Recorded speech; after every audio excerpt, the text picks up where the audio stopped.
Hey,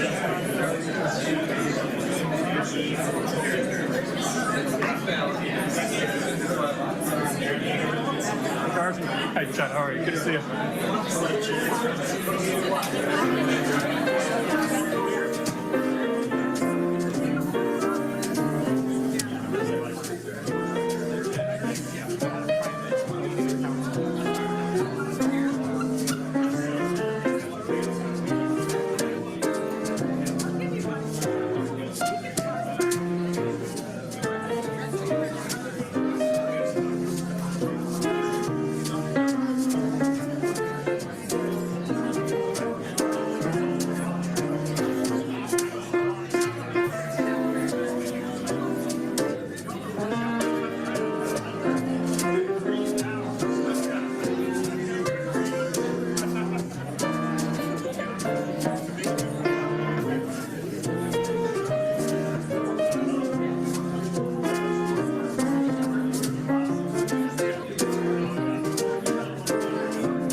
Get started with our meeting.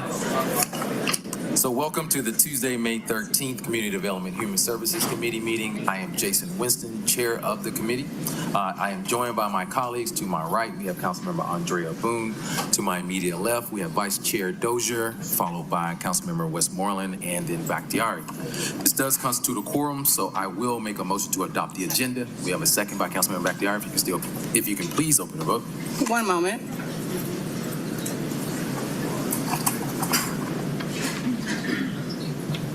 The vote is open.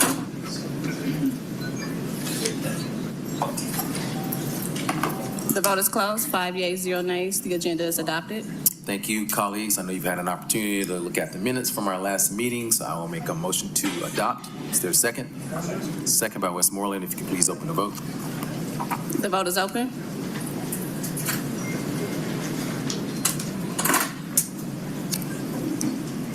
The vote is closed. 5 yeas, 0 nays. The minutes are approved.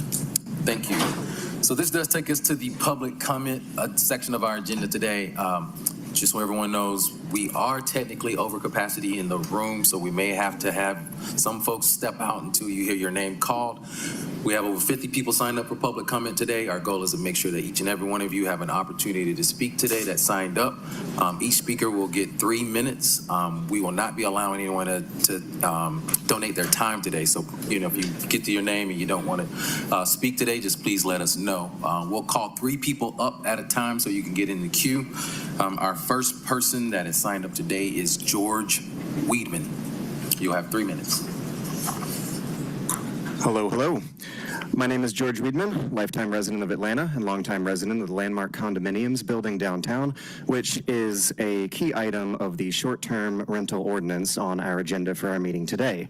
I just want to remind everyone that the STR ordinance is indeed on the packet docket and supposedly on track to be voted for, but it keeps getting held up for various reasons, and I am following advice from multiple city officials to keep delivering public comments on this and keep putting pressure on that. But since personally targeted HOA retaliation is a feared dynamic to these kinds of disputes, I'm going to share 2 of the more minor issues instead of the more severe ones for my own protection. This weekend was a convention weekend downtown, and on Friday I was riding up in a packed elevator with about 7 convention goers with their luggage, and I was making some small talk with them. And from their small talk, I could detect a lot of sympathy for the permanent residents of the building. All 7 of them said that they used Airbnb to make their reservations and get in there. The elevators work extra slow when there are that many people packed in each cabin, and you can kind of feel it jiggle under everyone's weight. But modernizing the elevators is a justification for charging homeowners an exorbitantly expensive bill that will price out many of the community's most vulnerable demographics. Cutting costs is also the stated reason why the HOA people have recently changed the building's package delivery and door entry systems. And yesterday, on Monday afternoon, on 2 instances, I was helping package delivery guys find out where they were supposed to go because evidently they did not know. No one was working the front desk at that time. No one was working the front desk when I was going out last night, and no one was working the front desk when I was going out this morning. For anyone investigating the issues of this building, one of the easiest things you could probably do to check this stuff out is just drive up and briefly look with your own eyeballs at whether or not anyone is working the front desk and whether or not any delivery trucks or confused Airbnb guests are getting held up while you're there. Now, before any representatives of our opposition show up with a ChatGPT-generated sob story about how they desperately need tens of thousands of dollars in automatic passive income to save their mother from cancer or something, I just want to say that I am taking care of my elderly mother during what are unfortunately looking like the last years she's going to have, and I cannot make ends meet at the end of the month between all these enormous wells of expenses. So let's please get this ball rolling along. Thank you. Thank you. Our next speakers are Adam Brock, Jeff Brock, and Jason Tucker. Answer or something. In that order. I just want to say that I am taking care of my Hello, I'm Adam Brock with Brock Built Homes. I think I know most of y'all.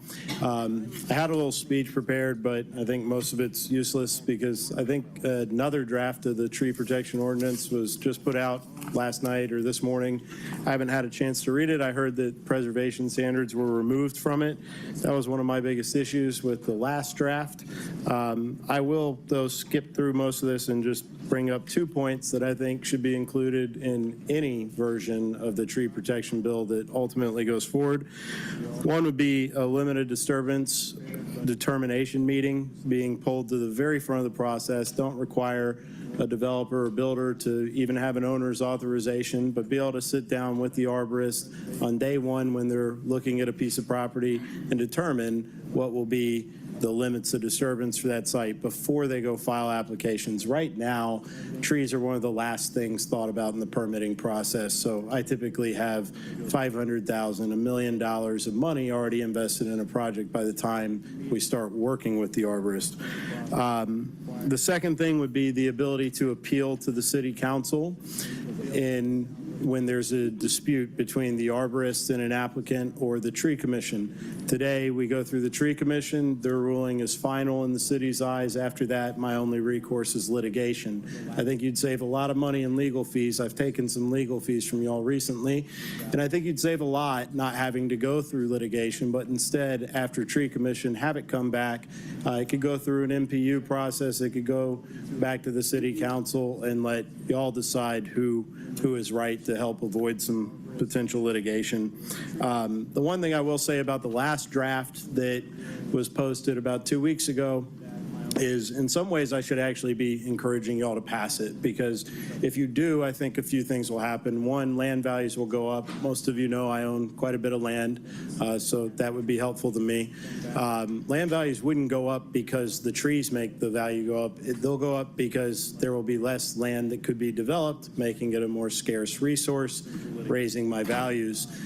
Two, it'll eliminate a lot of my competition, make it basically impossible for small guys to compete because it'll be too costly and complex.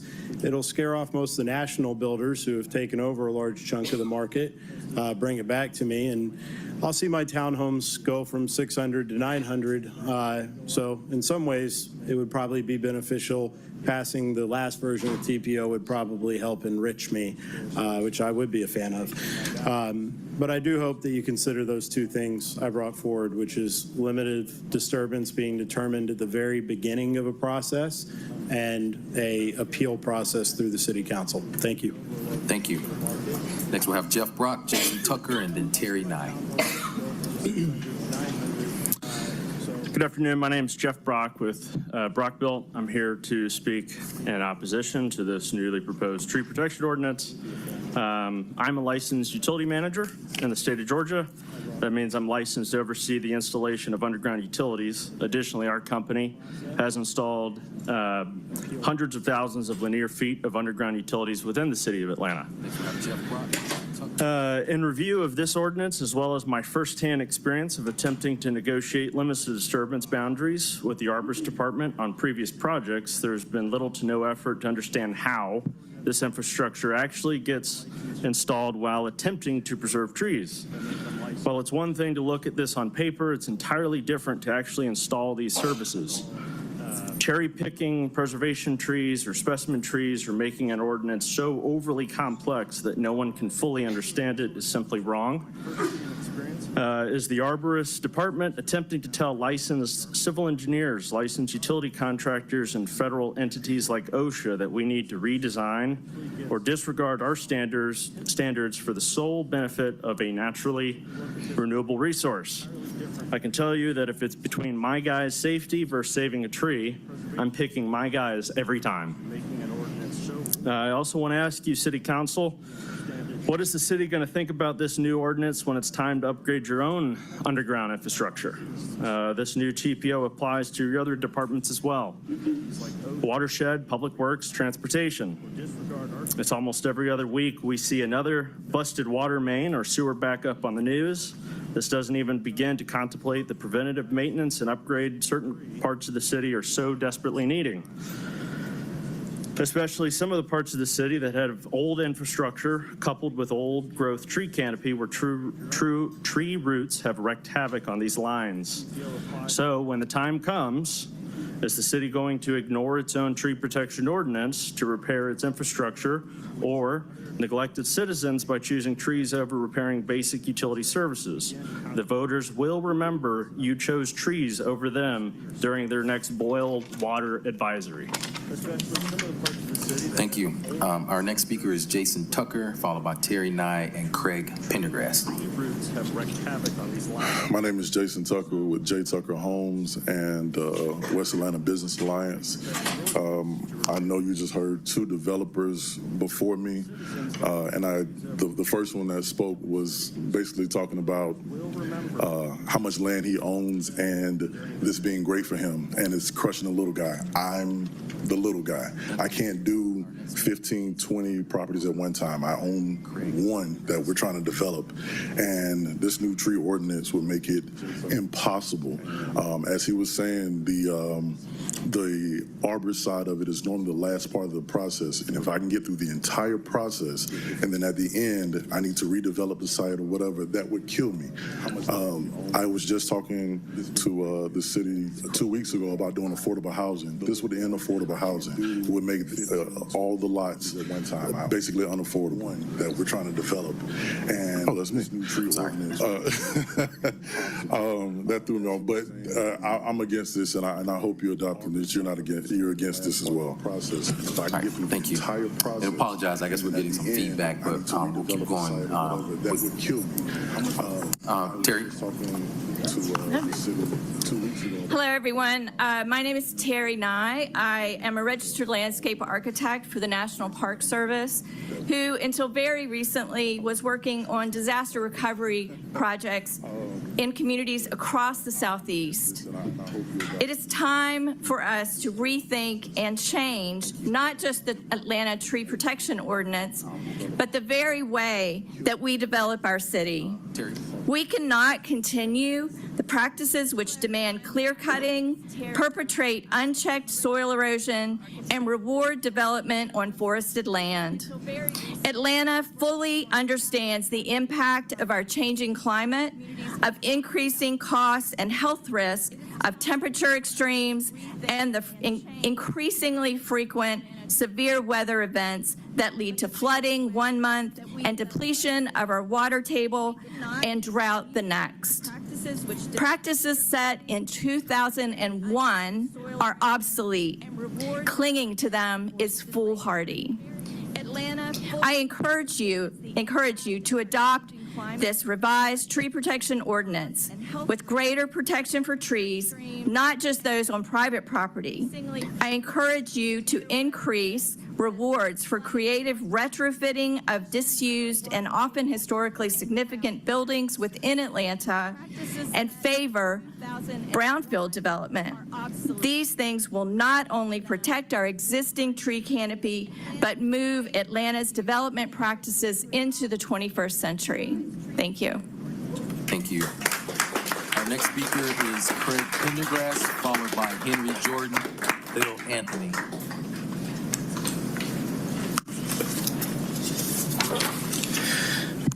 Hello, I'm Craig Pendergrast, and thanks first to you folks for dealing with matters such as this. I know it's not easy, it's not simple.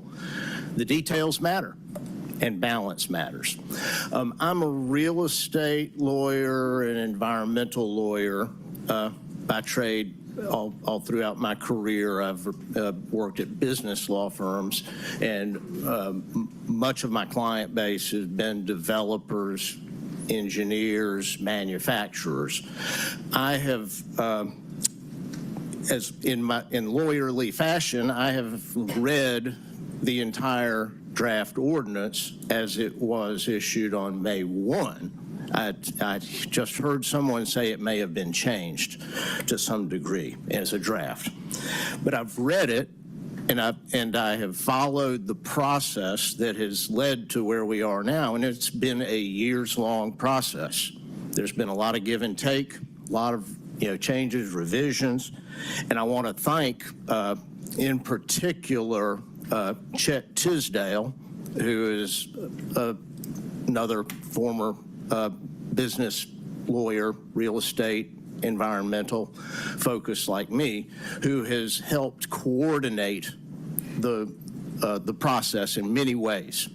And he has given it very good, lawyerly-like review. Others to thank are Johnny Prince, Commissioner Prince, is the newish planning department head, who has been incredible, and all the other people who've been working on this to try to make it as right as can be. That ordinance that I looked at and draft on May 1 is a good ordinance. It's balanced. It is subject to some more revision, and to my understanding, having to do with subdivisions in the conservation area. But at its core, it's well thought out, well drafted, well organized, well detailed. The first draft I ever saw was frankly a nightmare. It's much better now. This ordinance provides flexibility to landscape architects, land planners, builders, owners, developers, when it comes to a goal of trying to work with a particular piece of property and have it be developed in a way that minimizes tree loss, but that also assures that it is done in a developable way. This ordinance doesn't prevent development.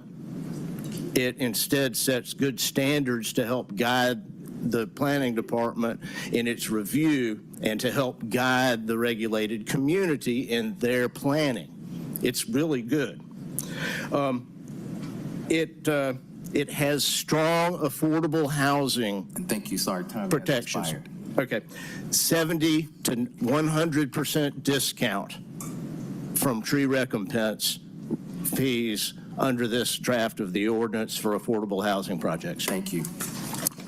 Next speaker is Henry Jordan, followed by Khalil Anthony and Kay Stevenson. Give it unto the Spirit of God, everyone that's here. Woe to thee that spoilest, and thou wast not spoiled, and dealest treacherously, and they dealt not treacherously with thee.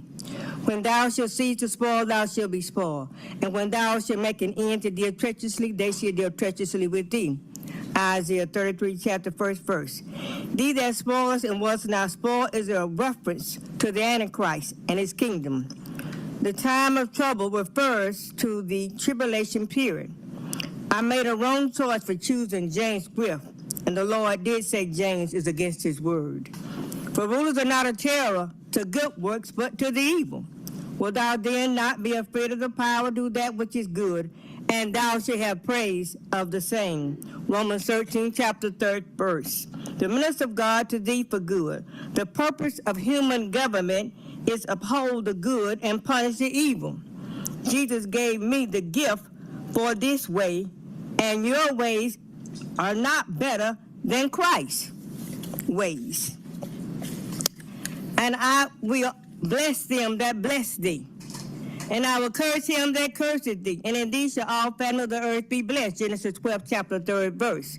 To whom and how he was to be a blessing are both answered in verse 3. May be translated, and I will bless them that bless thee, and curse him that curseth thee, in order that in you all the nation of the earth shall be blessed. I had a vision, the new properties that is God's will for me to purchase. His angels shall protect those who seek to please Jesus from our enemies. We can't protect ourselves better than Christ can.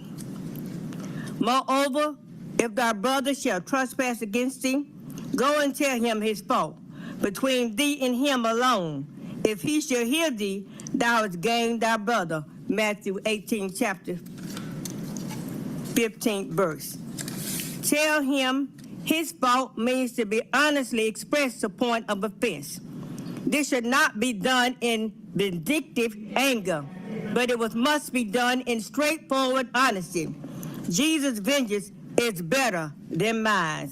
God give us the power to disobey Satan and the power to obey Jesus. Let them know you are the real power.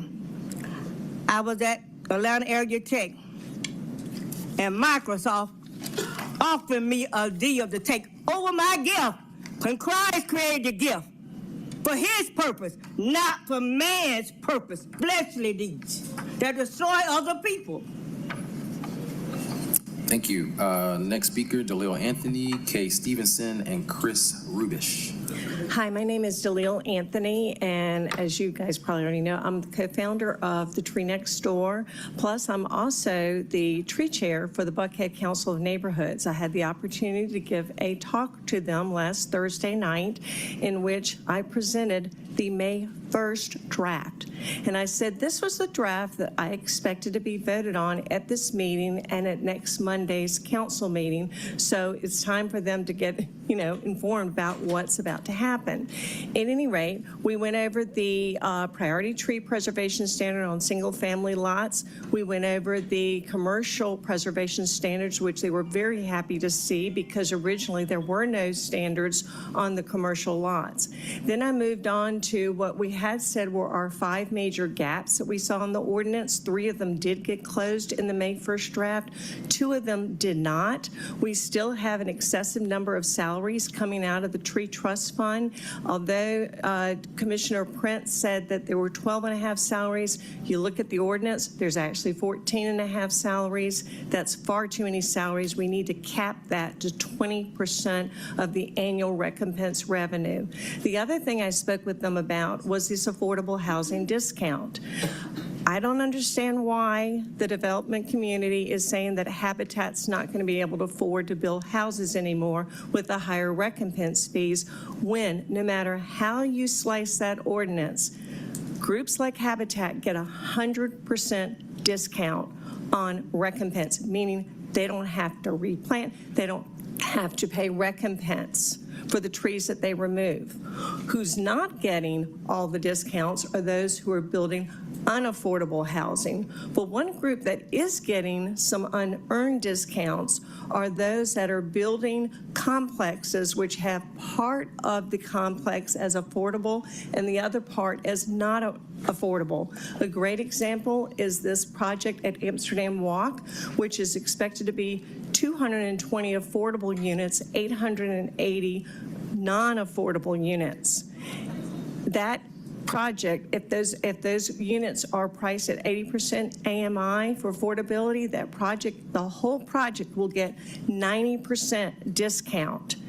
That actually gives 100% discount to the 220 affordable ones and a 88% discount to the unaffordable units. That's an unearned discount on recompense, and that is actually going to be eating away at our tree canopy. And I advise you to take a look at that. Now, I heard after I made my presentation, City Council member Alex Wan said, oh, guess what? I think we're going to have another substitute by next Tuesday. I haven't seen it. I can't comment on it. Thank you. Thank you. Our next speaker is Kay Stevenson, Chris Rubesh, and Ken Wood. Good afternoon. My name's Kay Stevenson, and I've lived in Atlanta for 29 years. I've been volunteering with Trees Atlanta for about a dozen years. I also have served on the board of the Georgia Native Plant Society, my neighborhood associations, executive board of the NPU. I'm engaged. For most of that time, I've been listening to the saga of the tree protection ordinance. You've already heard from a couple of folks, and I can tell you're going to hear from a lot more about why we need to preserve trees, why we need to plant more trees, and what is right and what is wrong with the proposed TPO. The bottom line, and this word is very overused lately, but you do have, based on climate change, an existential decision to make. It's my understanding, and like Dalil, I have not seen if there is a new version, but based on the version of the TPO from May 1st, is it perfect? No, it's not. The developers don't get everything they want. The tree advocates don't get everything they want. But it's good enough, and it's time to stop kicking the can down the road. So I'm here simply to ask you to vote to advance it forward to a vote for full council. It's time for us to get on with it and to actually execute on the TPO. Thank you. Thank you. Next speakers are Ken Wood, Joe Trahan, and Judy Yee. And I appreciate the applause, but it does make it a little difficult for other folks to hear their names. So thank you. Hello, I'm Chris Rubish. I am a longtime Castleberry Hill resident. Mr. Dozier is my rep. I'm here to speak out in support of the May 1st version of the TPO. I also happen to work with a lot of these people behind me wearing green shirts. And I can tell you that we are all 100% supporting the May 1st version of the TPO. Now, I don't have to tell the council that Atlanta is known as the city in the forest. Now, downtown Atlanta, where I live, we have 2 to 3% canopy cover. And our organization, Trees Atlanta, is doing their darndest to greatly increase the canopy in downtown Atlanta. But we can't do it without the TPO approved. We've had recently, we're planting like crazy downtown, but we still have organizations cutting down trees. And if the new TPO is in place, we will still be the city in the forest and not the city of concrete, as in concrete jungle. Thank you. Next speakers, Ken Wood, Joe Tran, and Judy Yee. Hey, Kenneth Wood. I'm a civil engineer here in Atlanta. Do a lot of projects. I have landscape architects, arborists on staff, and look at countless number of projects in the city. And really, I'm here to just talk about, really focusing on the preservation. I know that supposedly there's a new draft that I can look at, but the one that I had seen previously, and really just focusing on the fact that I think real testing on that needs to be done. The issues that I saw were really just about construction practices, how we see it. I get to see it designed, and then I get to see to go in the field and see how it's done. The amount of grading, things to take into account are, how is the grading being done, whether you're doing a condo, a residential building, any type of residential, single family, an industrial building, a civic building, something for the city, really any type of structure. That comes with, the sidewalks, the underground, the RRV, the stormwater requirements, the sidewalk, the parking lot, everything that has to be done, all the requirements, including the fire marshal. And so when I look through kind of more of a blanket of, the increase of 15%, then we go to 30, 35, 40%, depending on commercial, residential, which ordinance of that preservation you're looking at. I'm seeing a lot of issues because you have the drip line and you have what it would take to actually do that. And the problem that we have, and we work all around the Southeast, is that Atlanta in particular has special topography. We just have a lot of topography, and it makes it harder from every side. And every site I look at is very different. There are different shapes. Some of them have extreme topography, some of them are flatter, some of them have brownfield or a different type of environmental on them. And really the way you look at them is just how much is it impacted? And so, to me, my, question today would be to just ask you guys that before it's ever voted on and released, it needs more testing. I think you're going to find issues with the way it's written currently because of the way we're just seeing how that site works and how big of a taking that would be and how can you work with it. Because from arborist to arborist, there can also be disagreements about what is a quality tree, what is the tree of quality, how do you work with those through there. The other thing, too, in terms of being able to test it, too, is lining it up with zoning 2.0 also, because obviously as that's going to come out, that's going to tell us how development's going to look like in the future. What are the restrictions? How are we going to do that? And so that would be informed as well. And then kind of lastly, in terms of the way that sits with the actual ordinance coming out is just being able to see boots on the ground from that testing. Let's take a plan, take it all the way through and see exactly how that would affect. And then the last suggestion I would have is, and someone mentioned, I think as Mr. Brock mentioned, early intervention, as soon as we're getting ready to start planning a project, is being able to meet with the arborist department and go over the site constraints and how to work with it. I think it would really help us going forward. So thank you. Thank you. Next, Joe Tran, Judy Yee, and then Greg Levine. Good afternoon. My name is Joe Trahan. I've been a builder in the city of Atlanta for over 25 years. David and I have a long relationship since he started, and I originally worked with Frank Mobley. I'm here to speak against the tree ordinance, or the TPO, and one simple respect to the rights of property owners. In 2005, there was a Senate's subcommittee who met to discuss the tree ordinances. I sent this to you guys yesterday in an email. And back then, they found the City of Atlanta's tree ordinance to be imposing on the private property rights of homeowners here in the city. They found the Atlanta ordinance to be the most restrictive in the state, and it imperiled the rights of property owners. And I hope you take that under consideration before this ends up being a constitutional issue. Thank you. Thank you. And Joe, and I apologize for mispronouncing your last name as well. Judy E., Greg Levine, and then James Williams. Hello, my name is Judy Yee. I'm a resident of Reynoldstown in Ms. Bakhtiari's district. You know, as I listen to everyone speak over the weeks, months, years on this tree protection ordinance, it always reminds me how much we have in common, the interests that we look, the considerations that we calculate as we decide which side we are on regarding this ordinance. The only difference is what do we want to contribute to the community and what do we expect to give back to the community? All of us know that there's a cost to the inputs, and all of us know that we have a responsibility to return to the community. Now, you can clearly see who are speaking for their personal interests and their bottom line. And a lot of people who are speaking up for the tree protection ordinance are thinking about what's good for the community. Ordinances don't exist to make sure that you maximize your profits. Ordinances exist actually as minimum levels of performance. It's not even best practices.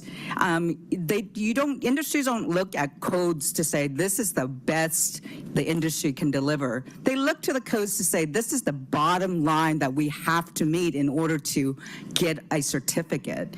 And even this bottom line, some people will say, I don't want to meet this expectation because I want to take more.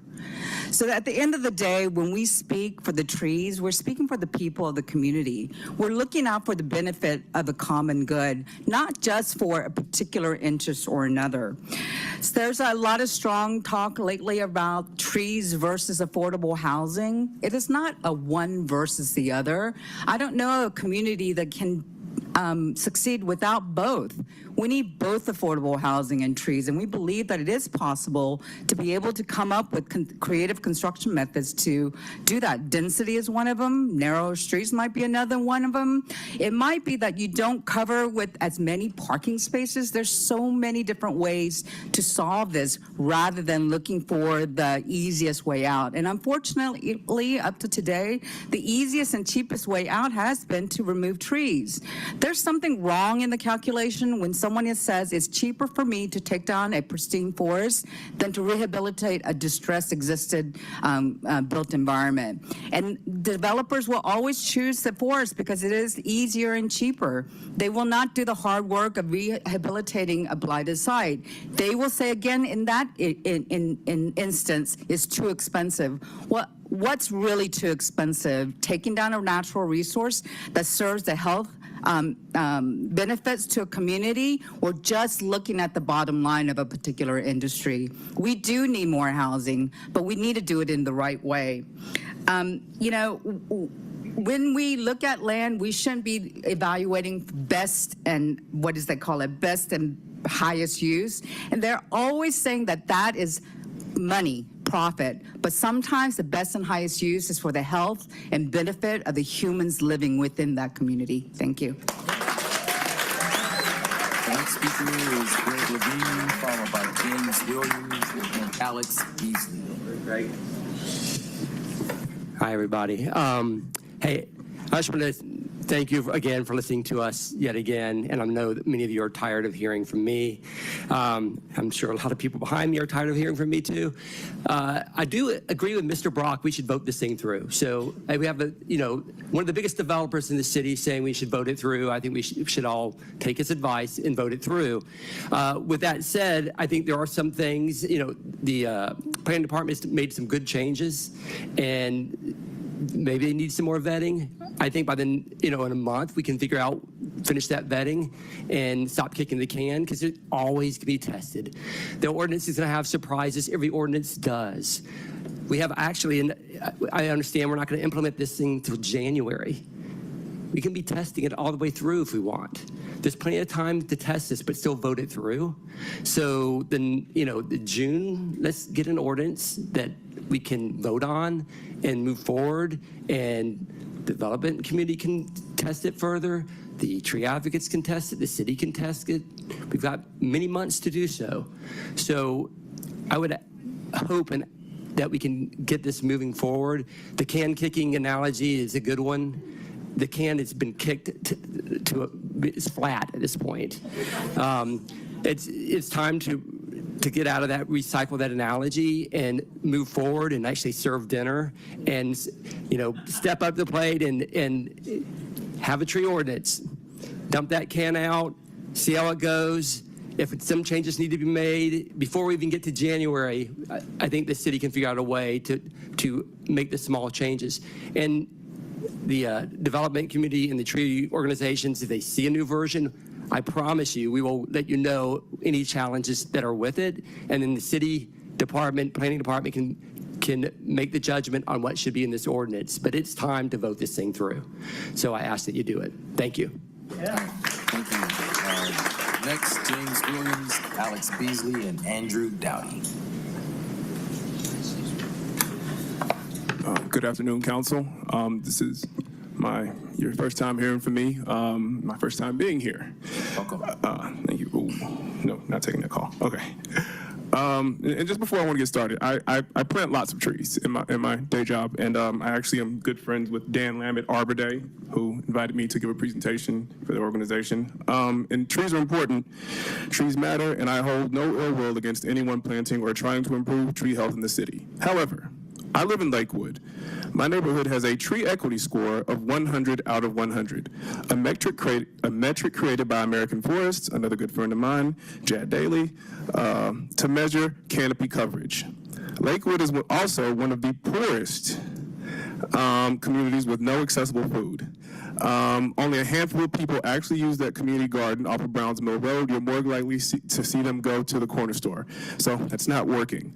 In my neighborhood, you're more likely to see mattresses or tires dumped into the forested area. We don't even have a sidewalk off Browns Mill Road, and children and elderly have to walk on the street. The relationship between the community, trees, and the forest is very fractured. And that's because we don't allow them equitable access or education towards their trees. The research on canopy and trees improving a city is based on northern cities. So the Midwest, and cities like St. Louis, Chicago, New York, Detroit, and others. In the southeastern United States, we have the inverse problem. And most of these trees have the most devastating impact on underserved and low-income areas who suffer from a lack of attention to trees and tree maintenance. Most of the south side and poor areas and communities, tree plantings are supposed to help. The communities have trees, but they're disconnected from them. And I don't see organizations helping us to better coexist with the trees in the forested areas. I've helped at least a dozen elderly and low-income people in my community remove trees from their homes after a storm, clearing massive tulip poplar from blocking roads, and using this wood to give elderly in my community firewood to keep them warm during winter. We focus on protecting the trees, but these massive trees fail constantly in poor neighborhoods and destroy homes and, unfortunately, human life. 2 weeks ago, we lost a precious 10-year-old baby girl after a tree hit her family's home. We need a more inclusive approach to managing and caring for our urban forest. We can't just focus on canopy, but we need to focus on the entire life cycle of the tree. Training youth in ecosystem management, forest management, and if you look at this room, no one in here looks like me, but think about what Atlanta looks like. So if this is who's representing the forest interests, maybe we should reconsider where this messaging is coming from and who it actually impacts and how we can be more inclusive to work in the forest together. I had more, but that's all I got. Thank you. Thank you. And Mr. Williams, sidewalks are coming to Browns Mill Road, but that's another committee we'll talk about. Tell that to Sister Jenkins. Thank you. Alex Beasley, Andrew Dowdy, and Brian Adams. Hello, Council. Thank you very much for hearing me out. My comments will be very brief. I urge you guys to look at the greater good, look at some of the folks behind me who are here for themselves, and hear a lot of the people who are sporting this green shirt and other green shirts, and people who are here proudly representing their community and the various communities and the future of the city and the forest. This is, I work at Trees Atlanta. I've dedicated my life and my college studies to protecting the city and the forest, and the people behind me here are here for a reason. I have a unique position in addition to what I do for a living and my passion. I'm also married to someone in the development community. She has both affordable and market properties. We celebrate every single bit of affordable housing that goes in this city. The two of them are, trees and affordable housing are in no way mutually exclusive. The developers find a way to get creative or pass these fees on. I implore anybody who's here for the almighty dollar to look beyond yourself and your community and think about saving our city and the community in the forest, the city and the forest. And again, I urge you to vote yes on this ordinance. It's been too long. Thank you. All right, thank you. Next speaker, Andrew Dowdy, Brian Adams, and I think I can read Ennis Antoine. Hi, y'all. My name's Andrew. This is my first time at a council meeting, and I'm a researcher at Georgia Tech and a first responder. I've heard a lot of people use the word research. I'm going to be citing my research because it is real, peer-reviewed, published research. Since 2008, Atlanta has lost roughly half an acre of tree canopy coverage a day. So we're down from 47.9% canopy coverage to 46%, and that's with all of the forested land that we keep annexing. Okay, that's Gio Rosso, 2018. There's no more current source because remote sensing has not been possible with the cloud cover, but I guarantee you it's gotten worse. According to Georgia Tech's Urban Climate Lab, and this is a 2023 citation here, heat risk in Atlanta will, within 25 years, regularly overwhelm emergency medical services. Okay, I'm a wilderness first responder. I'm training as an EMT. I am here to tell you heat stroke and heat exhaustion are not, simple. They have horrific knock-on consequences for vulnerable populations, the elderly, the young. When these people go to the ER, they're not coming out fast, okay? And they're coming out with permanent loss of function.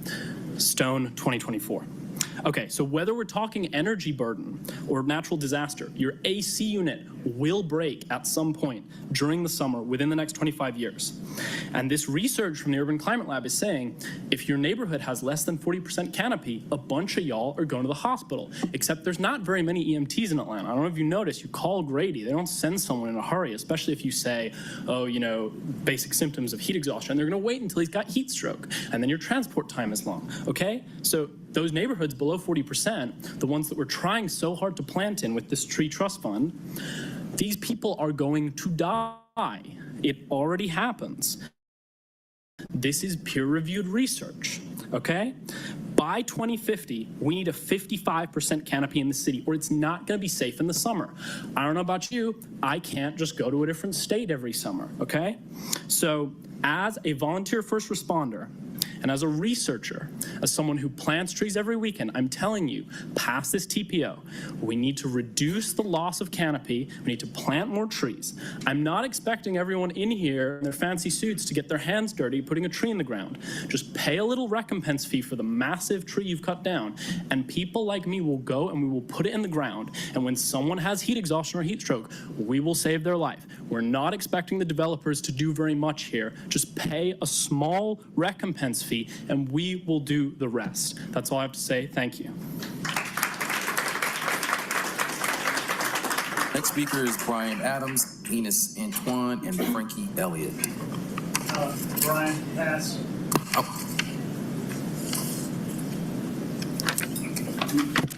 Good afternoon. I am Enos Antoine with the Atlanta Board of Realtors, and thank you for the opportunity to speak against moving forward. As a real estate broker deeply engaged in Atlanta realty growth, I urge the council not to implement the revised tree ordinance before the city zoning rewrites is finalized. Moving forward now risks creating misalignment between policy, leading to confusion, inconsistent application approval, and increased financial burden, especially for small-scale residential developers. We are concerned that the board application of commercial tree ordinance standards to develop without proper context or flexibility may unintentionally hinder new housing, particularly affordable and workforce housing. This impacts not just developers, but Atlanta families seeking obtainable, affordable home ownership. We must strike a balance to protect our tree canopy and to make sure we're all inclusive. So I will vote that we postpone until the zoning ordinance has been rewritten. Thank you. All right, thank you. And Ms. Antoine, before you speak, I was informed the fire marshal is on the way. We are over capacity in this room. I guess this pertains to everyone that's standing in the back. We're going to turn on the TV just outside this door. If you are signed up to speak, I will still, name every 3 people so that you can come in the room and speak. Unfortunately, yeah, if you've already spoken and you feel like you can offer your seat to someone else, please do, so that others that are in the room that haven't spoken yet can sit in until they speak. So, thank you. Thank you. I'm Frankie Elliott with the Atlanta Realtors Association, the Atlanta Commercial Board of Realtors. Thank you all again. I know we seem to be here about once a month over the last several months, but I'll try and be very quick. I think one of the important things that we all have to do as a community is we have to reset this conversation. This really is not, in my opinion, a conversation about trees versus no trees. That's not the way we look at things. If you look at what a real estate market does, real estate market is going to be dependent on what people demand. People in the Atlanta area demand trees, and they demand tree coverage. The idea of tree preservation, tree replanting is not the issue when it comes to development and redevelopment. The issue is always going to be in the details. And I think what's really important to remember is that when you talk about tree preservation standards, they have to be workable in a particular lot. And those lots are all going to be dependent upon what the underlying zoning requires for them, right? So it's not a matter of somebody looking at a particular lot and saying, I don't want to put trees on this. It's a matter of taking of what all the codes are going to require of them and say, can I build what I want to build here, which the city tells me I can build here, and still meet all the requirements of all the other ordinances. And quite frankly, if it comes down to whether or not they can build on a particular lot, or if they can meet the way that the code is written currently for the tree protection ordinance, they're simply not going to redevelop a lot. If it doesn't make sense and they can't develop that lot in the way it needs to be, it doesn't mean they want to build every lot and not put trees, but it has to be workable. And the zoning code is the underlying governing structure of how we develop in any city. That zoning code has to be done and done correctly before you start overlying different ordinances with that. And I just want to say, I think we can get to where we need to be to make this workable for everybody concerned so we can preserve trees, but we've got to reframe this, and let's not make this a he said, she said, or us against them situation. Let's make this an effort where we can sit down and be realistic about what the details of this ordinance call for. If you simply look at the way it's written and just go to the preservation ordinances on a commercial lot, they're going to be required for tree densities in non-disturbed and disturbed areas that are separate. They can't include what they use on those. There's going to be a minimum amount of that site that has to be set aside, et cetera. And I think one thing that is missing in any of the versions on this is if the city is really serious about tree canopy, we have to get serious about prioritizing where we have to start.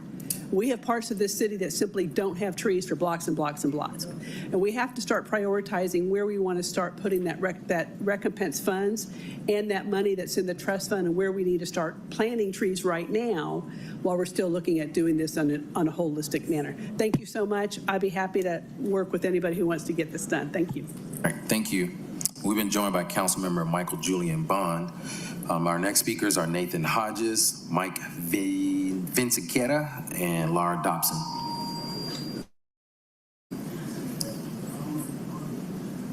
Mr. Chairman, council members, thank you so much. My name is Nathan Hedges. I'm with the Allen Morris Company.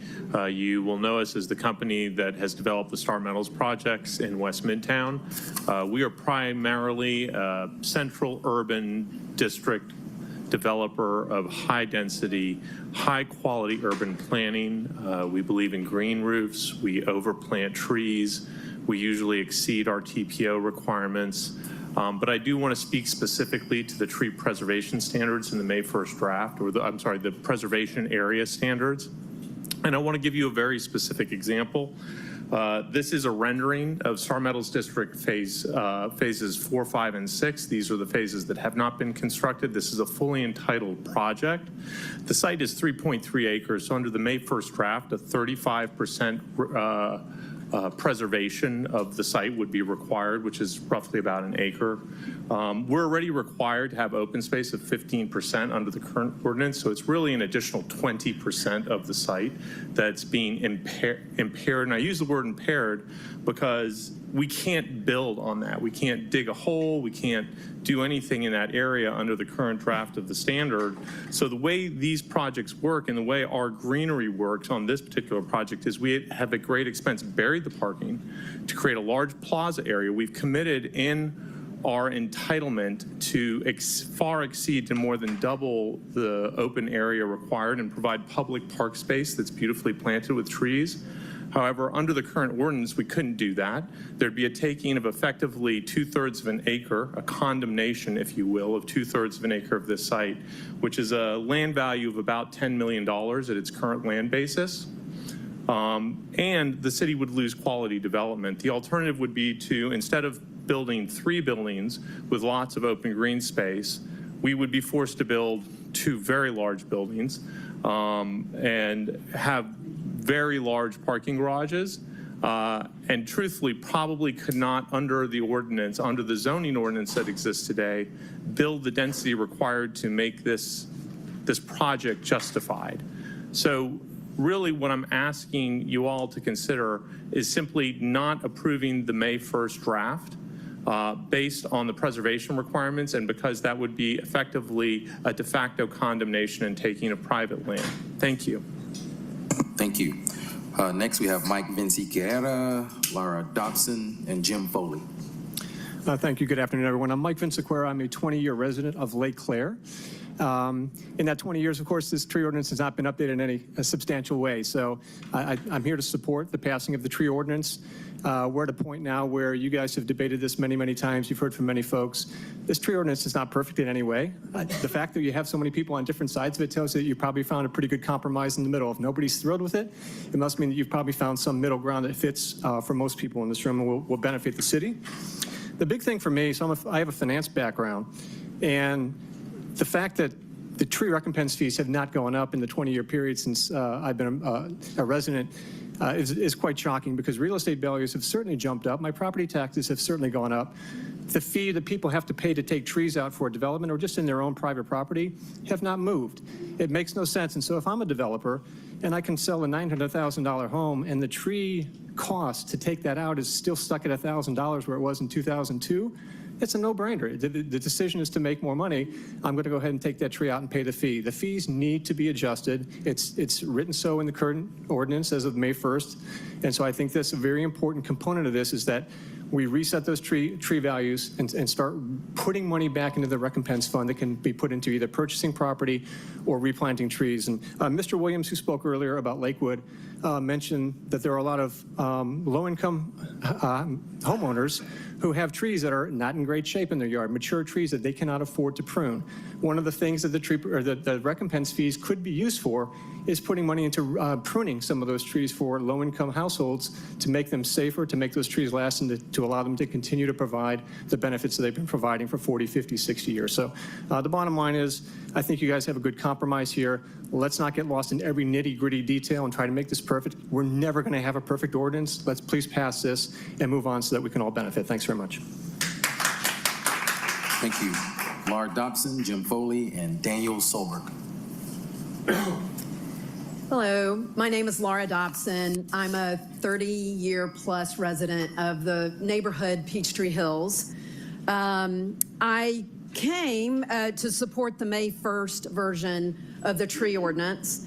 I do want to mention that also to the gentleman who spoke about Lakewood and the gentleman who just spoke. There is a $200,000 allocation to support elderly or low-income residents with tree management and maintenance, and maybe that needs to be more.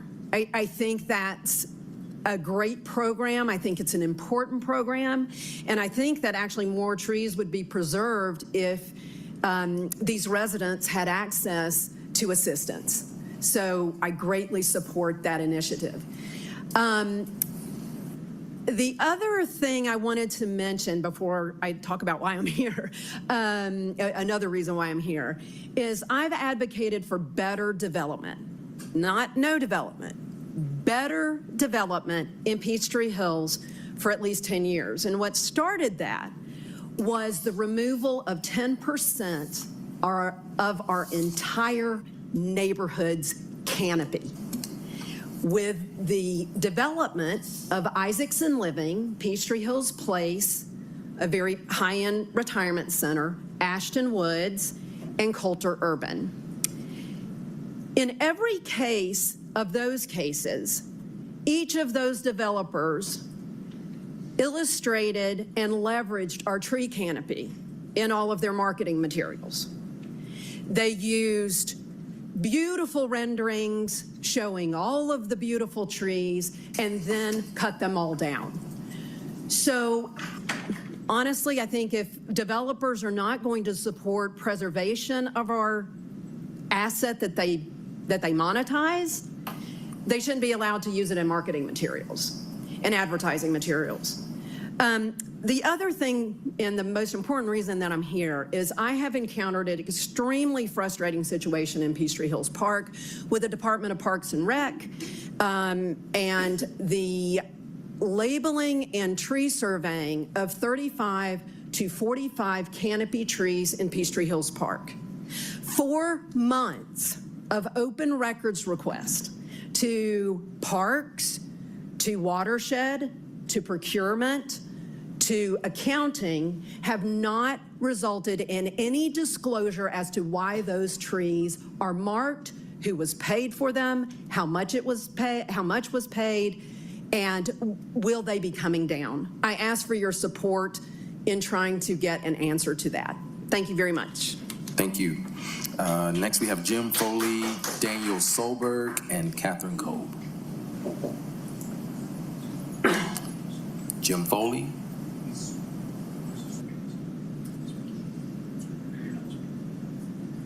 Jim Foley is not speaking. Okay. So we'll move on to Daniel Solberg. Daniel Solberg, happily. Okay. And then, so we'll go Catherine Kolb, Chet Tisdale, and Chanilo Antonizzi. Thank you very much. It's a great issue, and thank you all for your continued attention to this. I think we all know that we've come to a point with the city where we really need to protect some more trees. I think we all are aware of that, and I think that the city has done an amazing job at trying to craft an ordinance that really strikes that balance. We know that healthy dialogue is necessary anytime we go for a change, but we're concerned about some of the exaggerated claims that we've been hearing recently. We're going to end development, that's going to be so expensive now that we can't have affordable housing and all of that. And those are fairly irresponsible statements. And just case in point, we recently had a meeting with the folks at Habitat for Humanity, and people were saying that there was a certain project that was we were going to lose 40% of the lots and everything. But if you look carefully at the plan, all of those lot sizes are 4,000 square feet. So they would have been exempted to start with. Even when we are building affordable housing in the zone of when we're building things that are 5,000 to 7,000 square feet, affordable units are going to have a smaller footprint. So they're going to meet the ordinance. There isn't going to be a problem with that. So I really would hope that in this dialogue, we really focus on what's exactly in this draft. A lot of people haven't read it. A lot of people don't understand that there are many ways that you can meet these preservation standards. The city has built in at least 3 ways to meet preservation standards in subdivisions, for instance, but we're only hearing about one, and people are saying that that's actually a requirement, when in fact it's not. So it's really important to get the exact language correct and understand that these impacts are not nearly as much as being represented. You know, it's a little hard to hear that, you know, we're supposed to choose between, you know, trees and people. Yeah, that's really kind of a false choice. Just a few statistics, health statistics. When people live near green spaces, they have less chance of dying in like 12 different diseases. And in fact, people who live near green spaces, it's the equivalent of a $20,000 boost in annual income. And that's going to really help those who are already impacted by healthcare costs. So let's go ahead and keep the facts on the table. I think the city, again, has done an amazing job putting together a draft that really hits a balance. We have an opportunity to get this done for the city. It's really, really important, and I would urge everyone to vote this forward as quickly as possible. Thank you. Next, we have Chet Tisdale, Chanilo Antonizzi, and Bruce Morton. Thank you. My name is Chet Tisdale. I'm a member of the Tree Conservation Commission. I'm also an environmental lawyer. For 39 years, I represented corporations, including developers, on environmental issues. Developers were one of my principal clients. I also did other work. I served as a mediator for the resolution of waste cleanup disputes at sites all over the country, more than 20 sites. And just how that happened may be of some help here. What I found out as a mediator is I didn't have the answer, but if I could get the parties together, if I could get them over posturing and get them talking, I could get them to reach an agreement that all sides would agree upon. I would like to think that we could do that here. On May 3, Habitat for Humanity wrote a letter explaining how they felt the new TPO would severely hinder their ability to do what they wanted to do to build affordable housing. Catherine Cole, Howard Katzman, and I met with them on Friday. We talked over the weekend. Last night we talked with the president of Habitat for Humanity, and we sent a letter to the city council today in which we outline what we think are the ways to resolve their issues. What I want to do is work with my former clients, work with the developers here, with the tree advocates, and see if we can hammer out the tough issues that you will have to face if you have to deal with this legislation. If we can do that, that is what an environmental lawyer calls a win-win for both sides, and the environment will be protected. Atlanta is the place of a lifetime because of its trees, and we must protect those trees. We must end clear cutting. The current draft that Janae Prince and her staff have developed is a very good ordinance. It preserves the rights of developers and landowners to do what they want to do, to cut the trees that they want to cut. That's very important. I don't think some developers appreciate it preserves their rights. Without that preservation standards, they would be at the mercy of an arborist. So it's a very good ordinance for developers. It's also very good for tree advocates. And I think we can work together, hammer out the differences, and my great hope would be to bring to the city council an ordinance that everyone had agreed upon as a compromise that would save the trees in Atlanta and enable people to build without undue costs. That is my hope.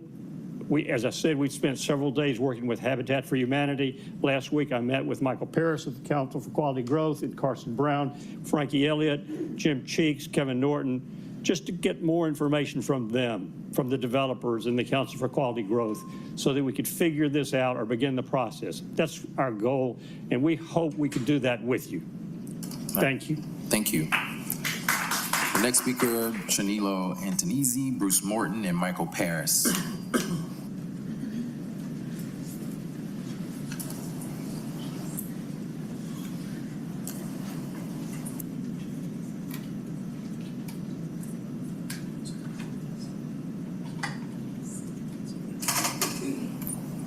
right, Michael Paris. Good afternoon, Mr. Chairman and committee members. Michael Paris, I'm President and CEO of the Council for Quality Growth. We're an organization that represents the growth and development industry here in the region and the state. First, I'd like to say we have, as you all know, we have been working on this together with many people in this room, including our friend Chet Tisdale, for a long time. I think most recently we have really made some good progress, and I appreciate the opportunity to do that. But as written in this May 1st draft, we have the same problems that I've mentioned before. The preservation standards are going to be detrimental to economic development in this city. They're very arduous and I think beyond what needs to be done. I think there are other ways to approach that. And I would ask, secondly, that you please consider adopting this ordinance at whatever version it looks like, subsequent to adopting zoning 2.0. The zoning code rules everything. The zoning code is what will rule the city for the next 50 years. And without that in place, I think it's very hard to approve an ordinance that is definitely going to have conflicts. I think it's sort of akin to the old saying, well, let's pass it and then see what's in it. That's sort of what's going to happen if this gets passed without seeing what the zoning ordinance looks like. So I appreciate the opportunity to continue to work with all of our friends who are very passionate about saving our trees, and we agree that we need to take steps to make sure Atlanta remains a forest in the city, but let's do it in a practical, economically feasible way. Thank you for your time. All right, thank you. Next, we have Natalie Keyser, Ann Davis, and Catherine Hansel. Trying to read it here. Natalie Kaiser, Ann Davis, and Catherine Hansen. Thank you for the opportunity to speak. I am the Executive Director of House ATL. I'm also a resident of East Atlanta Village, and I am have volunteered with Trees Atlanta. I buy trees at their tree sales. Myself and many House ATL members are tree supporters and tree advocates. So for those of you who don't know who House ATL is, we are a membership coalition. We bring together the private sector, the nonprofits, the philanthropic, and the public sector to work together on housing affordability, particularly around policy and systems to enable more affordable housing, both in the city of Atlanta and in the metro Atlanta area. So our members work across the housing spectrum, from eviction prevention to down payment assistance to developing rental housing to developing for sale housing. And so we really appreciate the extensive work that the city of Atlanta has done on the strategic tree protection ordinance. We agree that we need an updated tree protection ordinance. We don't feel, however, that the process to date has sufficiently considered how to balance preservation and affordable housing in particular, and the housing supply in general. I really appreciate this conversation that I'm hearing about that Mr. Tisdale had with some of our members of our affordable housing community. And I look forward to hopefully having more of those conversations. We do not think that the ordinance is ready at this point. So there's several reasons we think that. One, the city of Atlanta, we're a partner with the city of Atlanta on the goal of 20,000 affordable housing units. The ordinance as currently written would be detrimental to that goal. We've heard from housing organizations that participated in the tree commission process, and they felt like the process was not completed because the ordinance was never tested. They also felt that some of the concerns that they expressed were not considered when they participated in that process. So we suggested going ahead and implementing the ordinance in 2 phases and passing now the things that are amenable to both the housers and the tree community, and then potentially a second phase to take some time to test and work on some of these issues that we don't really understand the impact of yet. So for phase 1, we were suggesting going ahead and increasing the recompense fee. We agree. It's high time for the recompense fee to be increased. We agree with the Atlanta Housing Commission's recommendation of $200 per tree and $60 per inch, which is not the same as the $260 per inch that was in the version of the ordinance that I read, which may not be the May 1st version. I'm having trouble keeping up here. We also think there needs to be a recompense fee cap, as was included previously in the ordinance. And we think that we can move forward with the arborist registration process and adopt the tree classification specifications. And also the waiver of recompense fees for certified affordable Time has housing. expired. Thank you. Thank you. Next, we have Ann Davis, Catherine Hansen, and Jason Breda. Hi, good afternoon. My name is Ann Davis. I live in Inman Park, and I work with Kronberg Urbanists and Architects. We're an architecture and urban design firm that works with a lot of nonprofits in Atlanta to provide attainable housing. As urbanists as well as architects, we understand how critical it is for a good site plan to make or break a project. Between parking, stormwater, existing trees, topography, and utilities, we are often left with very little wiggle room on a site for any real housing. So we move utility lines, we regrade steep slopes, add stormwater retention, and carve out a few extra on-street parking spots. All of this gets coordinated and approved by the respective city agencies. As for the trees, our strategy is the same. We protect the ones that we keep and replace the ones that we don't. Atlanta's tree canopy can and should be maintained. However, increasing the protections of individual trees are only going to make housing scarcer and more expensive to build. Yes, the affordable housing discounts on the fees are a great part of the ordinance, and we agree that the fees need to be increased after many years of stagnation. However, the increase in limits of disturbance means that housing density on the site decreases, effectively canceling out those savings for affordable housing developers. What some people may not realize is that not every tree on a site can be removed by paying a small fee. This ordinance effectively prohibits affordable housing developers to build on certain sites. Building one house on a large wooded lot is certainly still possible, but that kind of a development will never be affordable. I heard someone earlier today say that developers will be okay because they will find a way to pass those fees on. That's exactly what we're trying to avoid. To provide truly attainable housing, these costs have nowhere to go other than being passed on to the future residents. In order to provide the attainable housing that Atlanta really needs while maintaining Atlanta's tree canopy, the TPO needs to incentivize new plantings on private and public property in addition to protecting existing trees. Trees are vital to our quality of life and a powerful weapon against climate change. However, it's very difficult to enjoy the benefits of a city in the forest if you are priced out of that city. Glenwood Park is a great example of private developers planting new trees in the public right-of-way. 20 years ago, that 28-acre site was an industrial brownfield. Today, it houses just under 400 housing units and also many mature trees. To make this successful, the developers needed the right zoning, the right stormwater strategies, and a lot of well-placed new trees. Penalizing affordable housing developers for removing trees only works if we counterbalance that with incentives to plant new ones both on and off their property. Unfortunately, changing the TPO is not going to solve our problems. It needs to be coordinated with zoning, with the stormwater ordinance, and Atlanta city design to meet all of our affordable housing goals. Thank you. Thank you. Our next speaker is Catherine Hansen. I have nothing additional. All right, thank you. Jason, and I think I got Brea. Is it Brea? Braga. Sorry about that. Then Saba Long, I'm after him. Thank you all for the time. My name is Jason Braga. I'm both a resident and builder within the city of Atlanta and somewhat very troubled with the new proposed tree ordinance. I'm director of land for D.R. Horton. We are a national and a local home builder here in the metro, one of the largest within the metro, and do quite a bit of new build construction for both the for sale and the for rental market.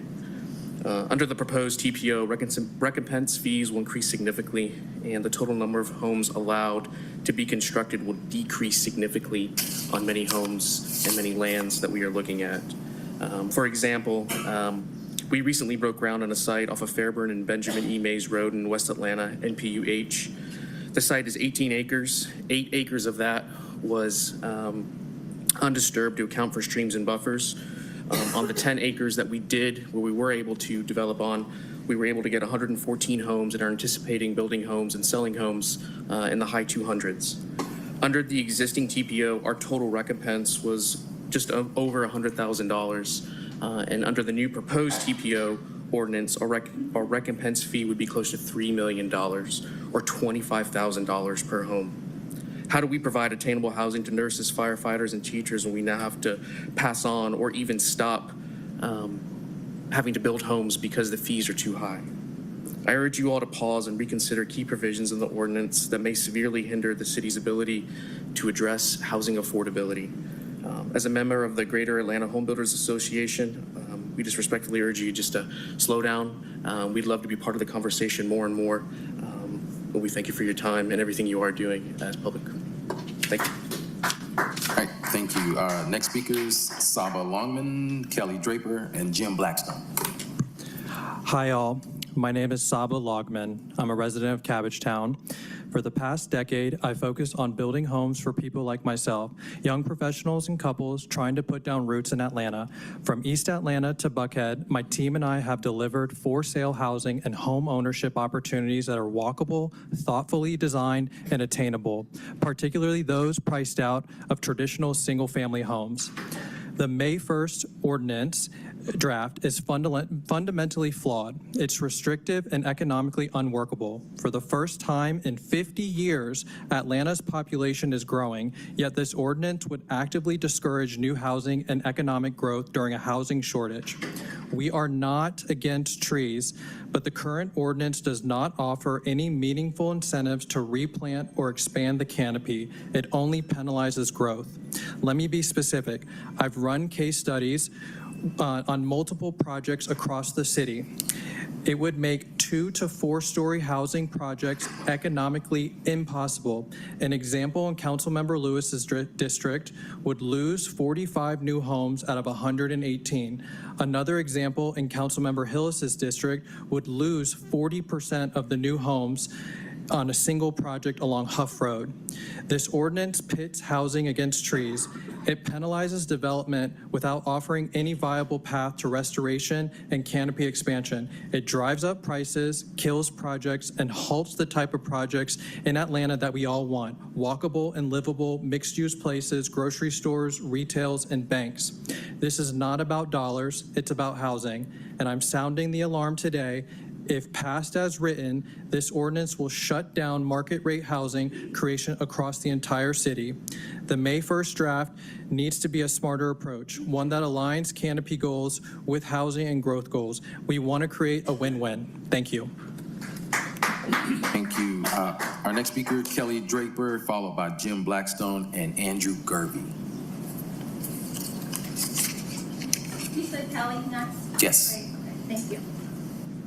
Hey, y'all. I was going to yield my time to Catherine today, so since I can't, I'm going to say just a few things. You know, I'm not a tree person or a housing person. I'm a systems thinker, and I believe in community, and I believe that communities depend on ecosystems. I attend Greenbuild. I attended Super South recently in Atlanta, and I can tell you that there are real innovators out there who know what to do, and we need to raise the bar so that that can happen. I truly believe that this idea that the tree protection ordinance has to wait for the zoning ordinance is not true. We need to set our environmental laws, and then the zoning ordinance needs to incorporate those. When we pass, and please do, pass this May 1st tree protection ordinance, including the preservation standard, when that happens, we're going to take a look at the zoning draft, and we're going to get the details all lined up. Trees aren't ruining our sewer infrastructure. Our sewer infrastructure is inherently problematic. We need to be system thinkers. The way that we manage watershed, the way that we move forward with redoing our sewer system needs to completely transform. If we just keep, you know, I know we have civil engineers in here, I know, but, you know, we've been doing things a certain way for a very long time, and there are other ways of doing those things that are happening, and we need to attract. That's what we need to attract here. So I do want to point out too, and I emailed this to you all recently. If we, for example, speaking of the zoning draft, if we remove parking requirements or vastly reduce them, then we have more room to build. If we have these duplex McMansions have 4 to 8 units on the same building footprint, we can do that. That has nothing to do with the trees. These smaller lots are already exempt. There's very strong affordable housing incentive in here. When we pass this, when y'all pass this, the affordable housing is going to have a reason to grow. And that's what we want. So I have 10 seconds left. I just want to say, pass it, pass the May 1st version, and I will help you see that we will bring the innovation here. Atlanta influences everything. Let's influence it right. Next speakers are Jim Blackstone, Andrew Gervey, and Carson Brown. Good afternoon. I'm Jim Blackstone. I'm the Senior Vice President of Housing and Operations with Habitat for Humanity, and I've been with them for almost 24 years. I'm a tree advocate. Okay? Habitat loves trees.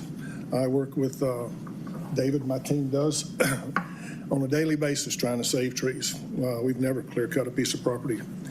We've partnered with Trees Atlanta, who was our neighbor for years, on projects all over the city of Atlanta.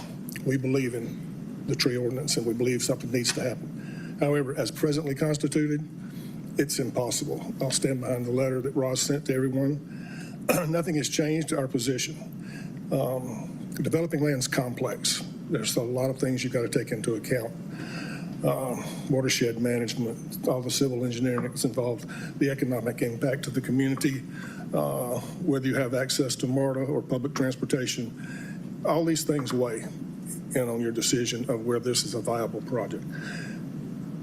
The way TPO that is proposed is written right now, it will effectively stop Atlanta Habitat from buying any more property in the city of Atlanta. Thank you. All right, thank you. Next speakers, Andrew Gervey, Carson Brown, and we'll finish with Nikki Bucks. Hello. I spoke before you a few weeks ago, back here again for those in the audience. And if you don't remember, Andrew Gervey, I've lived in the city for over 50 years.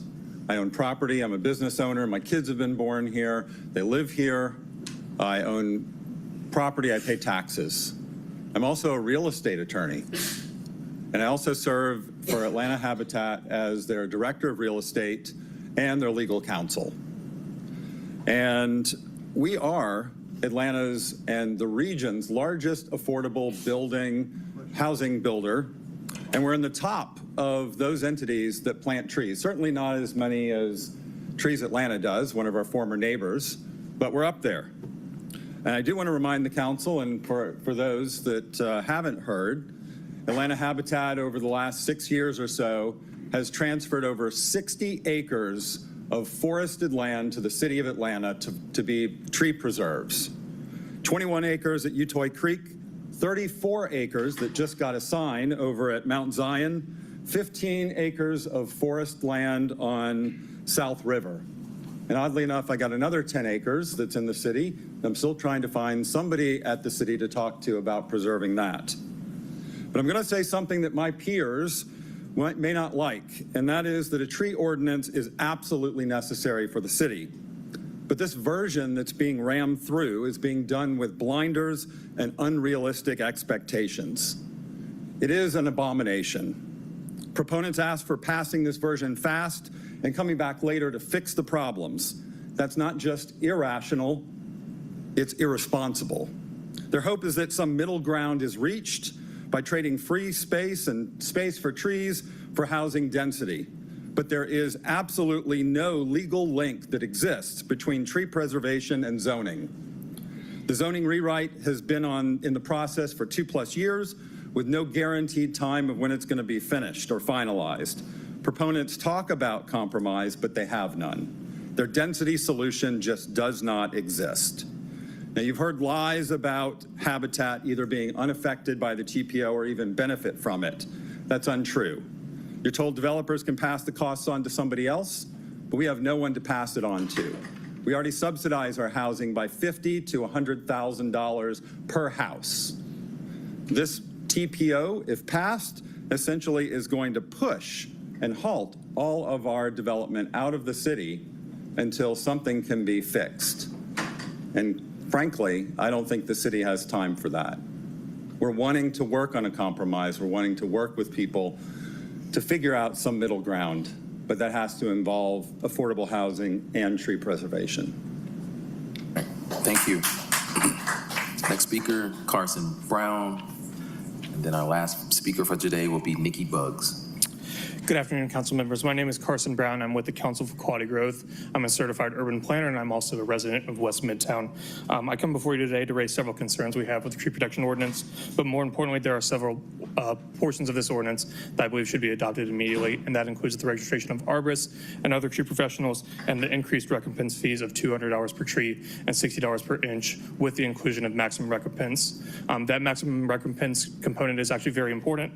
As we heard earlier, some folks said that Habitat and others will be exempt from this. That is not true for folks like Habitat, Atlanta Land Trust, and Jim Cheeks of Fortis Homes. That is because they do not utilize deed restrictions or other land use restrictions, which would eliminate buyers' abilities to increase their home value, which is very important for these home buyers who are most likely purchasing their first home. And so these deed restrictions would limit their ability. They do not utilize that, which is why it's important to make sure that there is maximum recompense. But beyond these high recompense fees, there are several issues that we would like to raise today, and those revolve around design elements, including preservation standards, tree density requirements, priority and non-priority tree species lists, and tree spacing requirements. We believe that this needs more time for testing, especially against the zoning 2.0. I do want to thank the city planning staff, including Commissioners Prince and David Zaparanik, for their work so far, but we do need to make sure that testing is done so this does not impact the ability to deliver homes and build commercial development across the city. Another interesting thing I heard earlier today was that we have lost 1.5 canopy since 2008. I think most of us in this room know that 2008 was when the housing market crashed, and that was the fewest number of homes that were built in the city immediately following that period. So just interesting to consider. Another thing that's interesting to consider that I heard earlier was that y'all were urged to consider what is good for the community and to pass what is for the greater good. We are the #1 city for tree canopy. We are also the #1 city for income inequality. #1 in both of those. I would urge you to consider both of those and to allow additional time for the city planning staff to test this ordinance against zoning 2.0. Thank you. All right, thank you. And we'll finish up with Nikki Buggs. You'll have 3 minutes.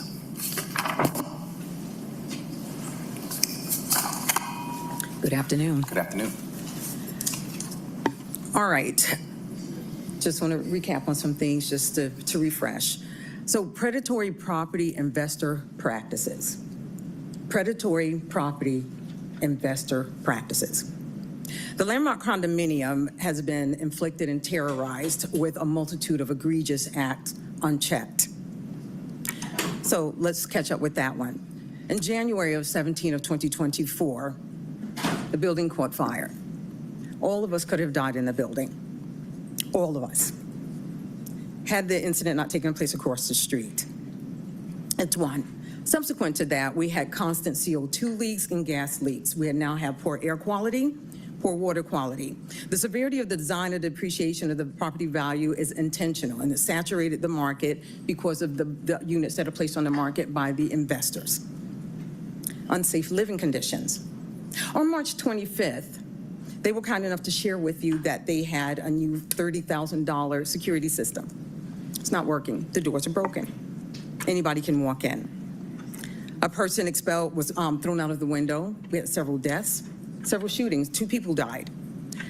Unrelenting retaliation and intimidation by the Airbnb management, bullying, relentless retaliation, mental abuse, physical abuse, exploitation. The impact on the elder and homeowner community, intentional infliction of community instability. Unqualified construction work has led our building to have multiple leaks. You wake up in the morning, you may have water on. I came home yesterday, we had no water. The water came back on at 1 o'clock this morning. That's what we get to live with. So the investors have an opportunity to turn the water off when they want to. We're charged extra money for that. So I'm just curious as to what else can we possibly do? This is the water, a clean bottle of water. This is the water that came out of the sink this morning. This is the water as it runs through the faucet. If you look at the white paper, you can see the contrast. This is what we have a day. This is what we have going through the system. So if you would, push through the ordinance. Push it through. Build on it. Enforce it. Hold the investors accountable. Hold them accountable. Because at this point, we're not renters. We're not just tenants. We are homeowners. We have rights, just as the tenants and the renters do too. That's what we need. Thank you. All right, thank you. Thank you to everybody that signed up for public comment today. That does conclude that section of our agenda. We do have two presentations on our agenda today. The first one will be from our Parks and Recreation Department. Our second will be from City Planning. I know there's a lot of conversation about our tree protection ordinance. While that is not the sole topic of conversation for the quarterly update from City Planning, I'm sure that topic will come up. So we'll look forward to having our presentation. We'll start with Commissioner Justin Cutler, Parks and Recreation Commissioner.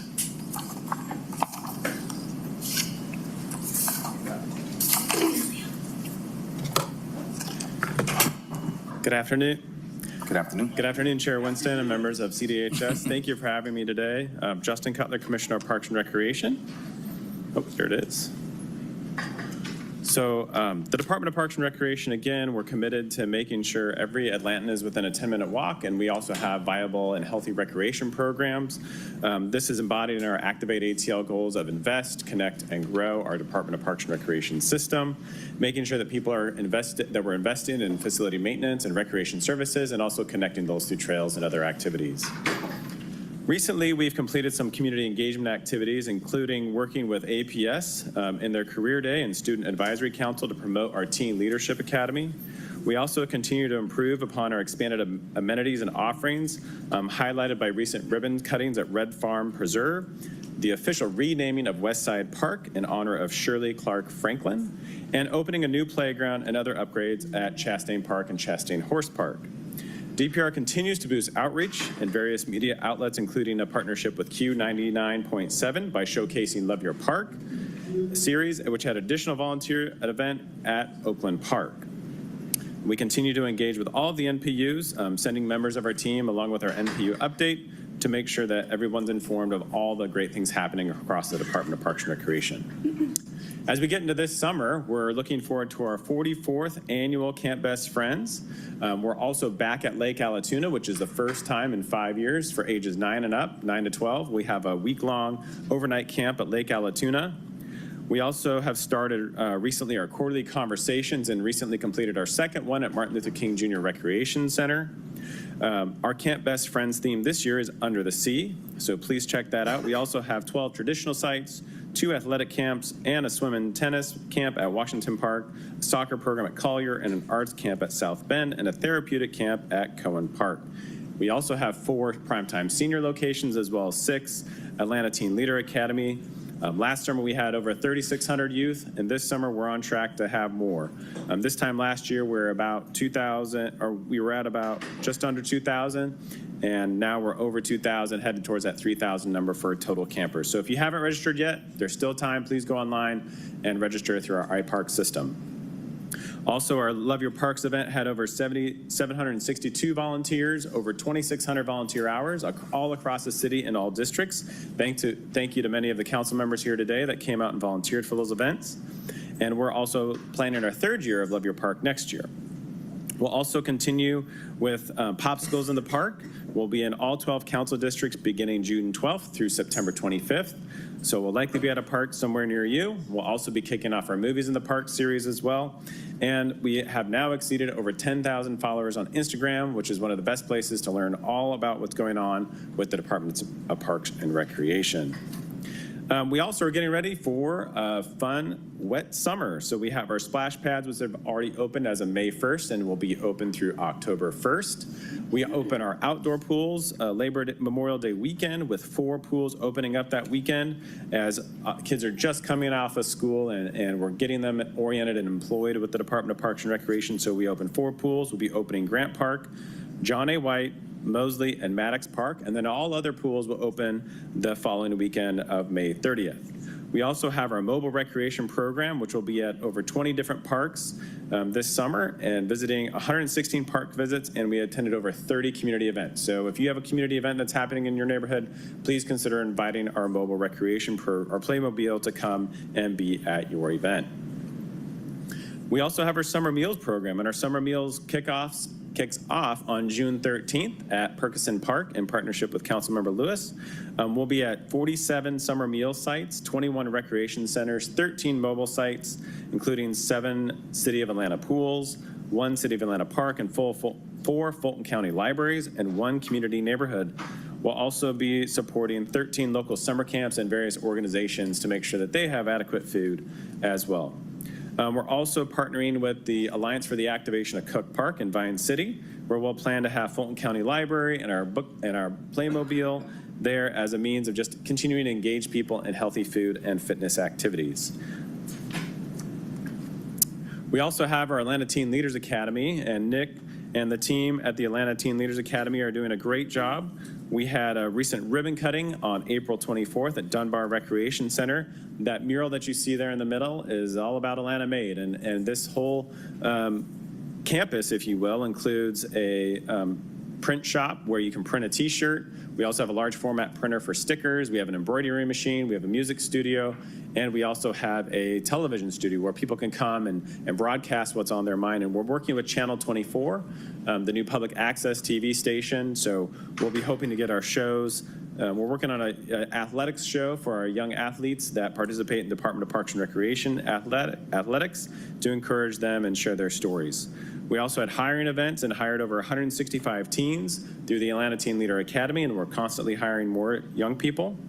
We had our signing day on May 7th at C.T. Martin Recreation Center, which we celebrated over $5 million in scholarships for over 27 of our seniors graduating from the Atlanta Teen Leader Academy. That's a big deal, and we want to celebrate these young men and women, not just for their athletic achievements, but for their scholastic achievements as well. And so that's why we do our signing day activity. We also have our awards night on May 15th, and we begin our summer basketball league on July 1st. So a lot going on, and we have our junior academy for ages 13 to 14. So if you're done with Camp Best Friends and you want to get plugged in, please again go online and sign up. We have a girls academy at Zaban for ages 14 to 18, a boys academy at Central Park for ages 14 and 18, and a teen academy, which is co-ed, for ages 14 to 18 at Adams, CT, and our At Promise Center. So a lot going on this summer for our teens. But let's not forget the Young at Heart.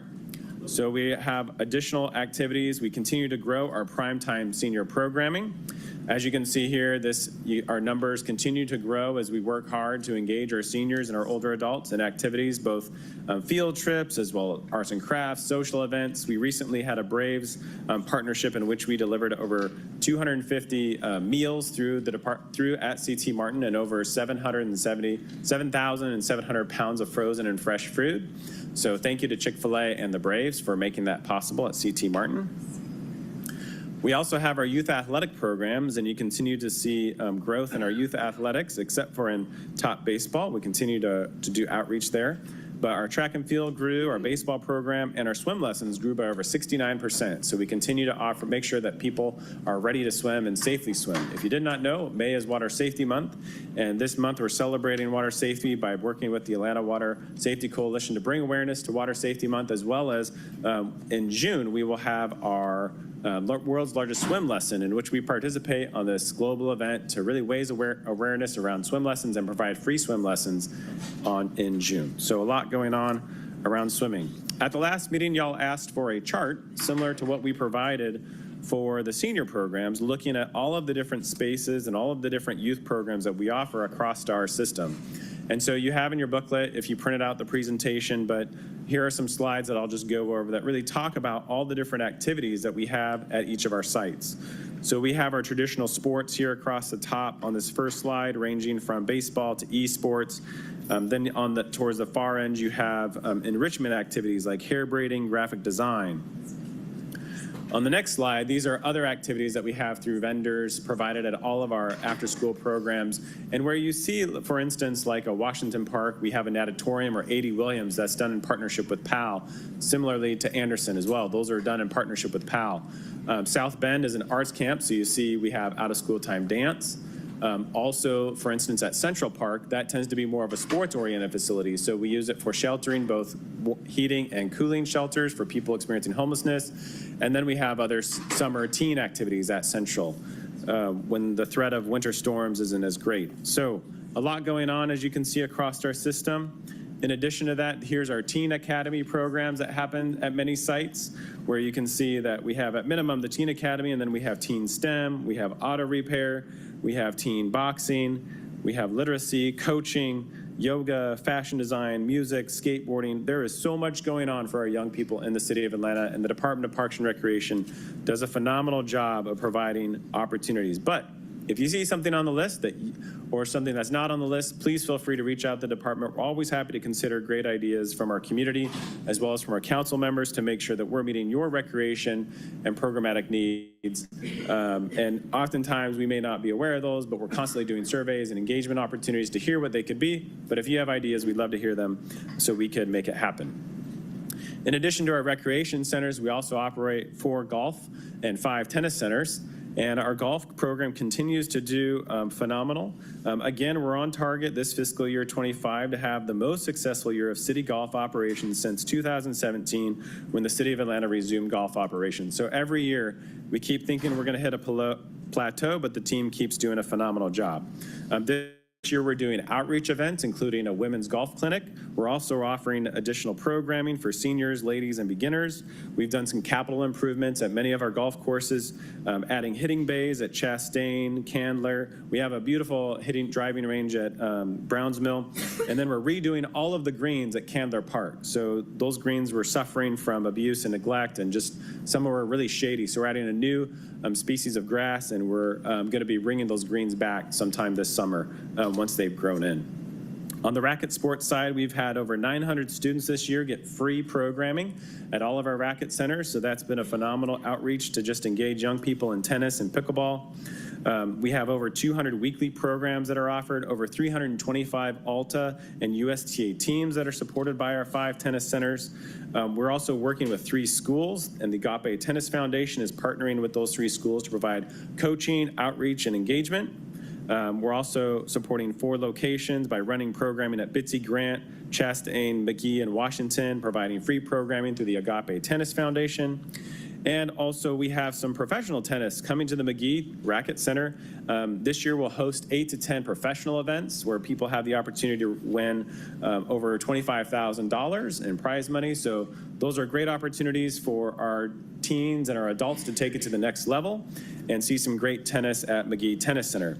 We're also partnering with the Beltline and offering free cardio tennis through their free fitness program, and we have summer camps at all 5 locations with already over 100 students that are pre-registered. In addition to that, we continue to move Atlanta forward. We've completed 3 projects since February: Morningside Nature Preserve, Sidney Marcus Park, and Yona Park, as you see here on the slides. We have 22 total projects in closeout, 22 under construction, 1 in procurement, 1 in engineering, 5 in planning and scoping, and 20 we anticipate starting this year and next year as part of our phase 3 launch for our programs. And as a reminder, we have over 72 specific projects, and of those 72, there may be sub-projects that are within those 72. So to have over 60% of our projects underway is pretty phenomenal, and as we continue to move Atlanta forward. One of those projects is the pools. And so, Councilmember Westmoreland, I know pools were important to you and many on our council to make sure we have free access to pools. So we've done some upgrades. We've taken, I think, the $11 million. All pools have now been resurfaced this year. We've added what you see here, the fencing. We've had to add some additional fencing at Reverend James Orange and at Mosley Park. We had some break-ins with the traditional fencing of just chain link fence. So we've added this new style fencing to just prevent those break-ins, because those can lead to drowning often. And that's the last thing we want to have at our City of Atlanta pools. So we've replastered all the pools. They'll be ready to go here at the end of May. And we have new fencing in cases where we need new fencing. We also continue to maintain our parks. We've onboarded all of our seasonals. As you can see here, these are examples of our seasonal training day. They go through a day where they learn how to mow, they learn how to blow, they learn how to use the line trimmer to make sure our parks look great. We continue to we resumed maintenance of City Hall, and so you've seen some additional enhancements around the area. We've also cleaned up the area off of Verbena Street and Rambo Park. We had some concerns from the neighbors about safety, and so we worked with the neighbors on a cleanup project. We refreshed some amenities up at Lake Allatoona, and we're working on some family camps so people can experience Lake Allatoona. And here's some pictures of that, where we've done some flower baskets at City Hall, and the pictures on the right are at Camp Lake Allatoona. So if you or anybody you know is interested in going to Camp Lake Allatoona, we're happy to organize activities up there as well. In addition to that, we help to maintain over several thousand acres of natural resources. So we've recently hired a new director of natural resources, a new natural resource GIS coordinator, and 2 natural resource GIS analysts at the end of February, all in an effort to implement our 5-year, $5 million grant from the U.S. Forest Service via the Inflation Reduction Act. To date, we still believe we have this grant, so there's no need to panic just yet related to this grant. And we're continuing to move forward, assessing our natural areas, and we're also doing trail mapping, we're doing a street tree inventory, we're also completing our first urban forestry master plan, and we are working with the Mayor's Office of Sustainability and Resilience to expand our carbon credit program to 4 new sites. Our carbon credit program, we started at Lake Charlotte. This will generate over $1 million in management and landscape services to reduce invasives and to make that space productive in support of our tree canopy and our tree canopy goals. In addition to that, we continue to move forward with our millage implementation, adding new trash cans. These funds help to hire social media staff, training specialists to make sure our team is well trained, as well as our director of natural resources. Also, beltline maintenance. One of the challenges with the beltline is as we build it out, having enough maintenance to keep up with the high level of usage. And so we've worked with the Beltline, where they provide us some capital enhancement dollars. We provide them some maintenance dollars as a creative way of maintaining the trail at the highest level to make sure it continues to be our beachfront property for all Atlantans. In addition to that, we continue to hire, and I know last week at our budget hearing, I presented that our vacancy rate was 18.5%. Since that period of time, we've gotten it down now to 16% vacancy rate. So kudos to the team and the Department of HR and the Department of Law and Procurement for all their support in helping us to hire, train, and bring on new staff. And last but not least, here are some beautiful pictures from our Atlanta Teen Leader Academy. And with that, I'm happy to take any questions. All right, thank you, Commissioner Cutler, for your presentation. Got council members eagerly queued up to ask questions. We'll start with Councilmember Dozier. Thank you so much, Mr. Chair. Good to see you, Commissioner. I didn't ask any questions at last week's budget hearing, so I've saved them all for today. Sounds good. I promise it's not that many. Just the first one is, you'll probably be disappointed to know that I know you were hoping to sign my daughter's cast. I know when we saw her at the Atlanta Teen Leaders Academy unveiling for the Innovation Lab at Dunbar, her cast came off today, so the city's off the hook, even though she fell on city equipment and hurt herself, but city's off the hook. So I wanted to share that with you. My first question is just with regards to the teen activities that you shared. There's a lot of great stuff in here: photography, auto repair, cooking, music, acting. I didn't know that we had an acting program. Has there been any consideration towards expanding that programming more broadly, or make it more broadly accessible than just either teens or even seniors? I imagine there's folks in our communities that are looking for something to do on a Tuesday evening, or enrichment opportunities on a Saturday, ways that they can expand their skill set, especially with the looming recession and folks needing to figure out how to navigate that. I'm curious if DPR can help fill that gap in a meaningful way. Yeah, most definitely. One of the things that we can do at minimum is keep our facilities open on the weekends, right, when people aren't working. And so we've been committed to making sure that at minimum people can drop in over the weekend when they aren't working and enjoy our recreation centers. The next level of investment is identifying contractors either to provide fee-based programs or free programs to make sure that everyone has access to those activities. And I think what you see here is us kind of building a solid foundation from which to build from. It was this fiscal year that we made an investment in our teen programs, and now we have a committed teen leader at all of our Teen Academy sites so that there's a consistent adult. And so that allows us to have this consistent level of programming. And so we're doing that similarly at all of our rec centers. And last February, I asked all the rec centers to identify their goals for fiscal year 25, or actually calendar year 25, sorry. And so in August, we'll have a follow-up report where they will talk about the ways that they've added events, added activities at those spaces. But if there's specific things you'd like to see at your recreation centers, we'd love that feedback to better understand the specific recreational needs and the dates and times. And I know Jermichael and the team at Dunbar specifically do a great job of reaching out and reaching into the community. So happy to partner with you on that and at all sites, recognizing that we have 20 plus recreation centers. Absolutely. And just for me, it's less so much the breadth of programming, but more so the depth of programming. Okay. So making sure that it's accessible to more people who don't feel maybe one of those demographic focus areas, whether it's seniors or teens. And I imagine too, if there's an opportunity to expand programming to be more accessible, there might be partnership opportunities internally here at City Hall with the WorkSource folks, or take a carpentry class, and maybe that connects me to a future opportunity in construction based on me gaining a new skill. I like it enough to want to go into it as a profession, and it might open up a lot of more doors for more people. So just the hamster wheel's turning a little bit for me, so I'm kind of just rambling a little bit on kind of how I'm thinking about it, but I think there's some opportunities there that I know programming takes money. I know we just went through the budget process, but just as y'all are thinking about evolving that program, I think that's something that could really position the city and position our communities for greater success than we've seen since you've come on board. So happy to keep moving forward. Yeah, absolutely. Love it. And then my only other question with regards to the Department of Natural Resources, with the street tree inventory work that y'all are doing, I'm curious what type of data y'all are collecting with that. On one hand, I know there's been some concern in some of our communities around the specific species of trees that have been planted over the last couple of decades. I know Chris Hubrecht with Trees Atlanta was here earlier.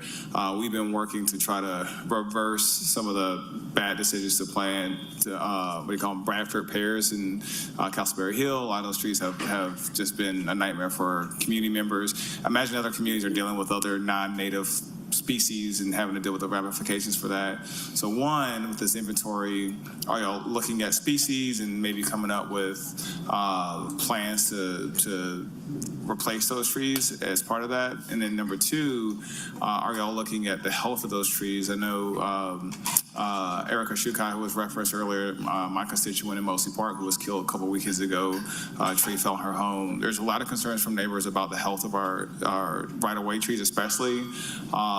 And so I don't know that assessment will then lead to our ability to come up with the end-of-life solution or strategies to replace those trees. So I don't know how deep in the weeds y'all are planning on getting with that assessment, but I'll be curious if y'all are leaning towards that feeding to future operational sort of things that could help make our communities healthier. Yeah, well, one of the biggest things that I do know is that we'll be mapping and assessing all the trees within the right-of-way. So looking at both, the size, the girth, but also the tree species.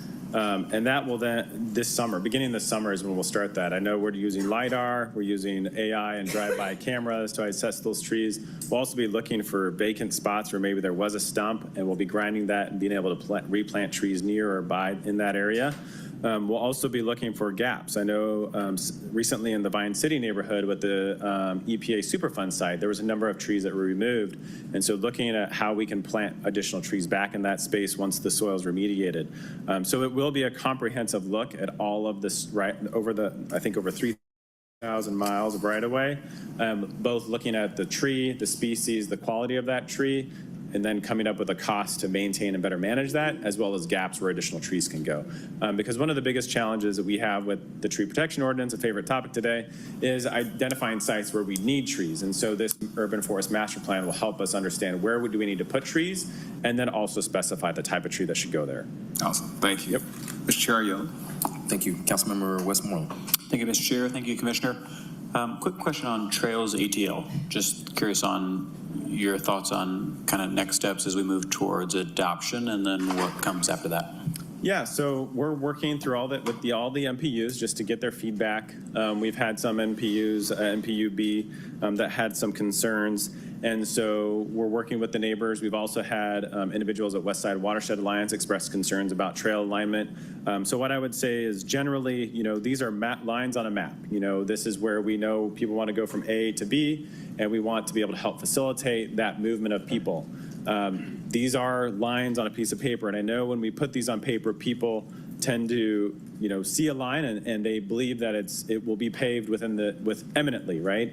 And so I would just say, these are lines. We are open to feedback on the alignment of those trails, even as we move towards adoption. But we know that these are the lines that we want to see, or kind of the relative area that we'd like it to go. But the feedback, like today I received from Nataki Osborne Jelks with Wawa, was really helpful to understand, her concerns around security, safety. How does that line abut Wawa and the properties around there, the local or the urban farm in that neighborhood, and what we can do as a good partner to make sure that we aren't just putting a trail where we think is best, but working collaboratively with the neighbors. And similarly, we're doing that with NPUB, understanding their concerns and how we might be able to overcome that collaboratively. So the plan will come up for adoption in June after we complete the engagement with the NPUs and then the process of implementation. So looking both in the near term, what can we do from a funding standpoint, or the Go First pilots that we can identify? What can we do with Path Foundation to help raise funds? What can we do as a city, looking longer term for future financing opportunities? But yeah, then the hard work will happen after June to get the thing built.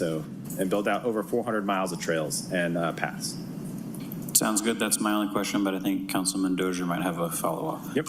Sorry to intercede. I just got this stank face from the chair. Just on that piece with Trails ATL, is there a public hearing scheduled yet? I was tracking on and around the 4th of June, but it sounds correct. Like yeah. Okay. Yep. Yeah, on or around the 4th of June. Yeah. Okay. Thank you. Thank you. Councilmember Boone. Thank you, Commissioner. I do have a couple of concerns. The dance vendor at the C.T. Martin Recreation Center, we haven't heard anything about it. I think that the folks in the community want to see a more robust dance class. The studio is one of the best in the city, and it is not used properly. So who on your team can I speak with regarding the expectations of the MPUs in the community? No, great question. So I know at the budget hearing, you asked a similar question. We've gotten the information from the recreation group. We have over 4 classes that are at the dance studio currently.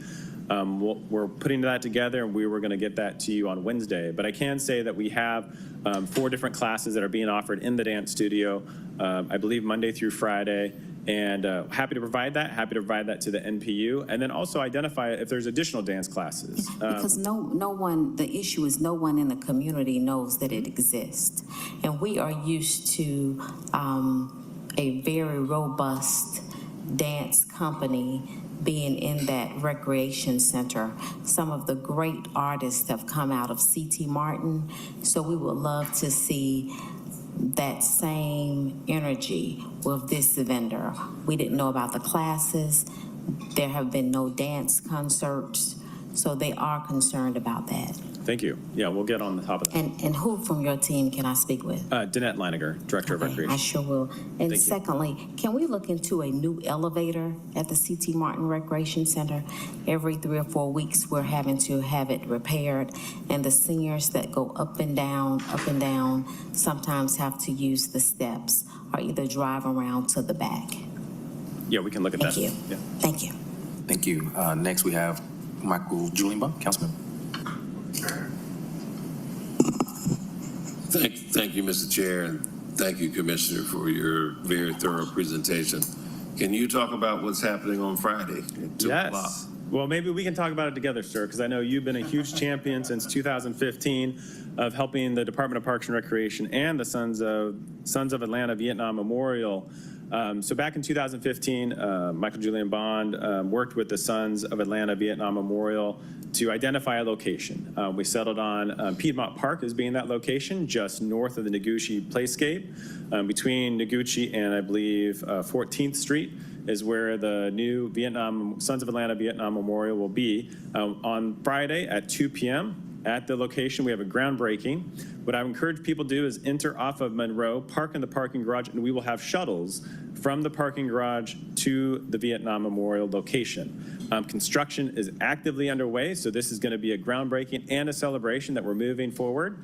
And thank you to Councilmember Julian Bond Michael Julian Bond for your work to help us get to this point, making those connections. You can still buy a brick, so if you'd like to financially support this, the Sons of Atlanta Vietnam Memorial, bricks are still for sale. You can go online to the Piedmont Park Conservancy website. They're helping to sell those bricks and also providing transportation to and from the groundbreaking. Anything I missed? No, I think that's very exciting. This memorial will honor almost 300 individuals who lost their lives in the Vietnam conflict that were from Atlanta. So I encourage all veterans and family and friends and associates of veterans to attend on Friday. This is a long time coming, and I appreciate your help, Commissioner, in helping us get to the finish line, and we're really looking forward to it. Me too. Thank you. All right, thank you. I did have a few questions. One, I just want to know if you can give an update on the partnership with APS. Can I take my kids to go play at Parkside Elementary after hours now? Or? Yes. So in April, I believe in April, we signed the joint use agreement between the City of Atlanta and Atlanta Public Schools. And yesterday we had a meeting about this very thing, about working on signage and awareness of this. So sometime in the middle or beginning part of June, we're going to have a launch event where we talk about the joint use agreement. But the playgrounds are open currently, and the sports fields, when they aren't being in use, are open to all residents and neighbors and visitors of the City of Atlanta at all APS schools. So people can come, they can walk the track that I know many people do, like at Mays, for instance. They can enjoy a public playground, for instance, in the Carver neighborhood. I know there's several playgrounds there that are available. And this is all in partnership with the Children in Nature Network, Kaboom, and the Trust for Public Land and the Urban Land Institute that helped us. They kind of started the ball several years ago, and we were able to get across the finish line together in partnership with Atlanta Public Schools. This also provides us with access to 6 gymnasiums, and we're working with them to increase that number. And then their students have access to our gyms, pools, tennis centers, and golf courses, as well as parks for their various activities. In the end, this will save APS over $500,000 in potential rental fees. Again, these aren't fees we're charging them now, but it's potential rental fees. And so it's a benefit both to our neighbors as well as all students within the City of Atlanta. So it's a great opportunity for APS and Department of Parks and Rec. So those outdoor spaces, they're open just normal park hours, or they have just certain hours? They're open after school, kind of normal park hours, yeah. Okay, all right. Or I think they're closed dusk, so when it gets dark, head home. Okay, and then I know you gave an update at your budget hearing about pools opening. I know splash pads are currently open now, May 24th. Are all pools opening, or just are you staggering opening like last year? We're staggering opening like last year. What we find is that students still have school that last week of May, and so we can't open all the pools that next week. So we open them on the 24th for kind of training, warm up for our students, our lifeguards, and then they're fully open the next weekend, all 12 pools, and then they'll be open, and they have staggering dates where some pools are open Wednesday through Sunday, and some pools are closed Wednesday and Thursday, and they're open Friday through Tuesday. So each pool will be open at minimum 5 days a week, and all pools will be open Saturday and Sunday. All right, great. And then lastly, I just want to know if you can follow up with us the Moving Atlanta Forward projects that are in various stages, 71 plus I guess 80 sub projects. Can we get a detailed list of that to the committee? All right. Any other final comments, questions from council members? Councilmember Dozier.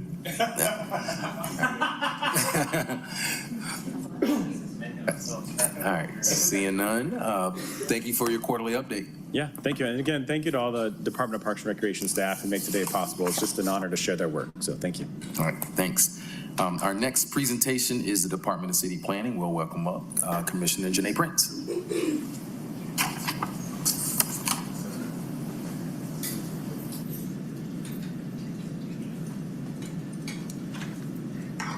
Good afternoon, council members. Good afternoon.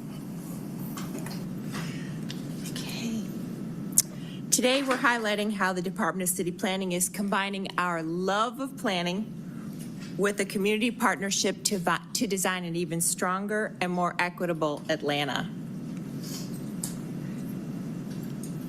First, I'm going to give you a brief overview of our permitting activity. This is what you see every time we come here for a quarterly update.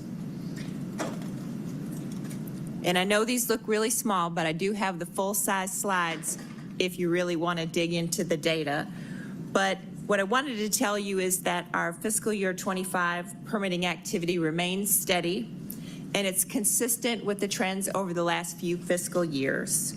Our construction valuation and inspections also remain stable and proportionate to permits issued.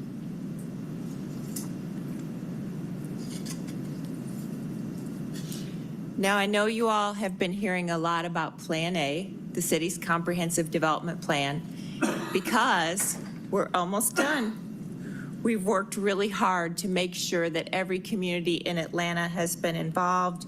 We've engaged our NPUs, our faith leaders. We've been in every quadrant of the city. We've gathered a lot of input so that this plan truly reflects what the people of Atlanta want for their city. You're probably wondering, what's new and different about this plan? Well, we've kind of streamlined it. We came up with this new pattern, or this new system of using the development patterns, and you can see those on the right. There's a description and there's illustrations of each one, so everybody could pick out what they felt like was appropriate for their neighborhood. As we move forward, we'll take a deep dive into several neighborhoods to do small area planning. And we're going to make sure that our zoning ordinance aligns with the comprehensive development plan, because the zoning ordinance is the legal tool that makes the comprehensive development plan come to life. After 15 months of work on this group project, we are well on our way to adoption. Legislation is on your agenda today.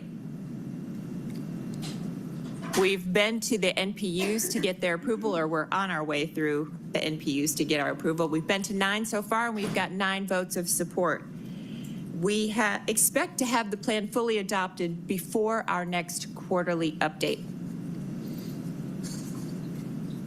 So you've seen this slide before. This is the timeline between the CDP and the zoning ordinance. And what's important to point out here is, starting on June 2nd, we will begin testing our zoning ordinance to make sure that the rules we're proposing get us the type of development that we want.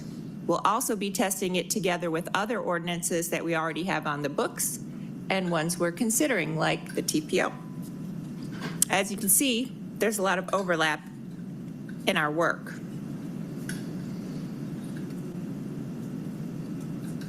Wanted you to know that we've been out talking to all of our neighborhoods about the work that we're doing, because it does overlap so much. The zoning, the tree protection, the CDP, it all works together. In addition to coordinating with the zoning rewrite, Plan A advances the important recommendations from other planning initiatives and partnerships. The mayor committed to APAB that city departments would collaborate on all the citywide initiatives, and that we took that commitment seriously. You probably know that ATL DOT is going to start their comprehensive transportation plan very soon, the community engagement for that, and we're going to help them out with that because they were there for us while we were doing the CDP, and that's what this picture is from, the transportation meeting for the CDP. For us, one city with one bright future means expanding our culture of equity and empowering upward mobility. This starts with affordable housing. We have had 2 affordable housing weeks, and they've been very successful. So we're going to have a third. It's going to be in June, June 23rd through 25th. Mark your calendar. In the past, we have more than 500 participants on these, and we expect to have just as many this time.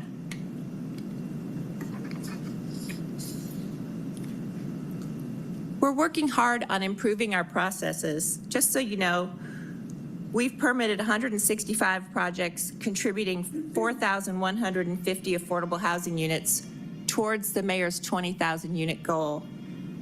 Our affordable housing permit times, the review times, have been reduced by a third since we dedicated staff just to do this. We've hired 23 out of the 30 positions that we have dedicated for affordable housing. To further expand our culture of equity, our Office of Design's African American Heritage Program has been moving right along with several programs, hosting conversations about the history and culture of Atlanta's Black communities. Here is a photo from one of those programs. I think it was the one about women in historic preservation. We've had some really good ones. The last one is coming up on June 21st at the Jimmy Carter Presidential Library, focusing on the Chattahoochee brick memorialization. The third thing I want to share with you is our work to advance equity from the Office of Housing and Community Development's food system team. What you see here is where the team has mapped over 300 points of food, retail, and edible landscapes in the city. This data informs our Fresh Food Access Report and our Fresh Food Access app. We have 4 active Grows-A-Lot sites. These are little farms right here in the city. One in Mechanicsville, Carver Hills, Venetian Hills, and Fairburn Heights. So you can always go out and get your fresh produce here. And lastly, I want to share with you briefly our efforts to center neighborhood empowerment in all of our work. We recently collaborated with the Mayor's Office to host our 3rd annual Neighborhood Summit. This was on March 22nd, and it was a great success. Along with an address from the mayor and presentations from other city leaders, the Department of City Planning facilitated breakout sessions on fresh food access, blight remediation, public land activation, and more.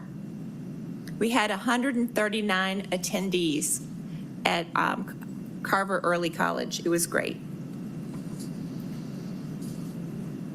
The Department of City Planning undertakes a lot of different initiatives, and we want to keep our citizens up to date and up to speed. We want to explain our more technically complicated issues that we are working on.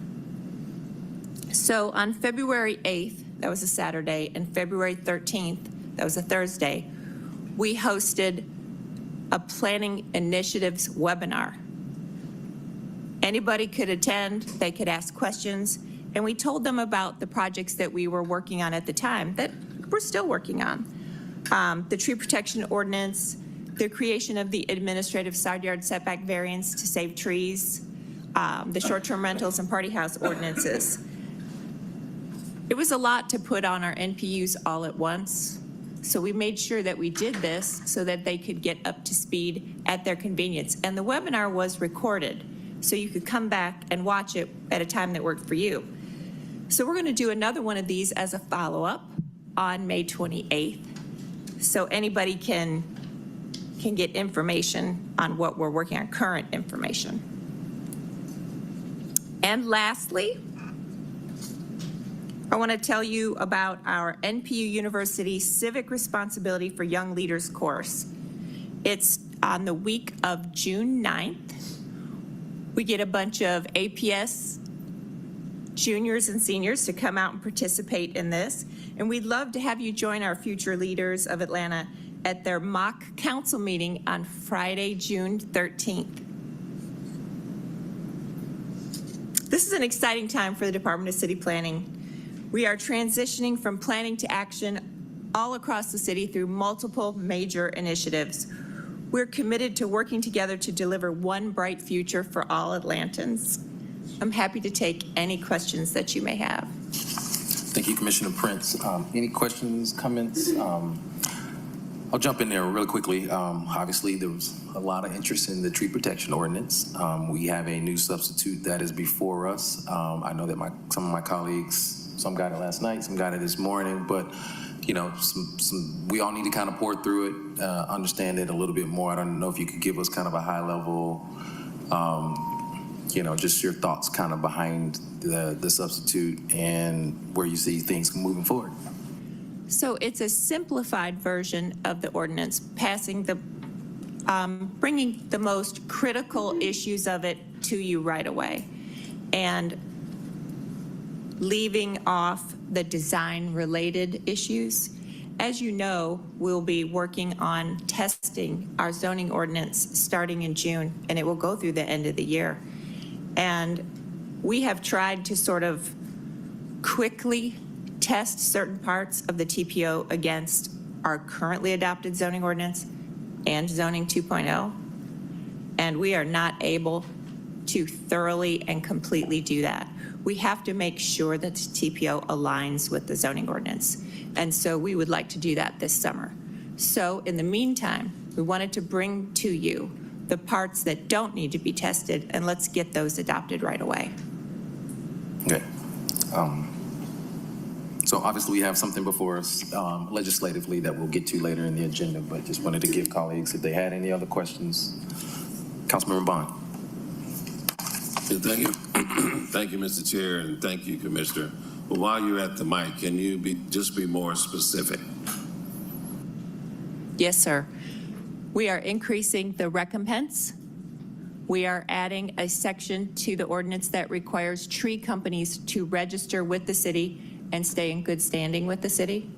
We are codifying the funding for the low-income seniors tree removal and pruning.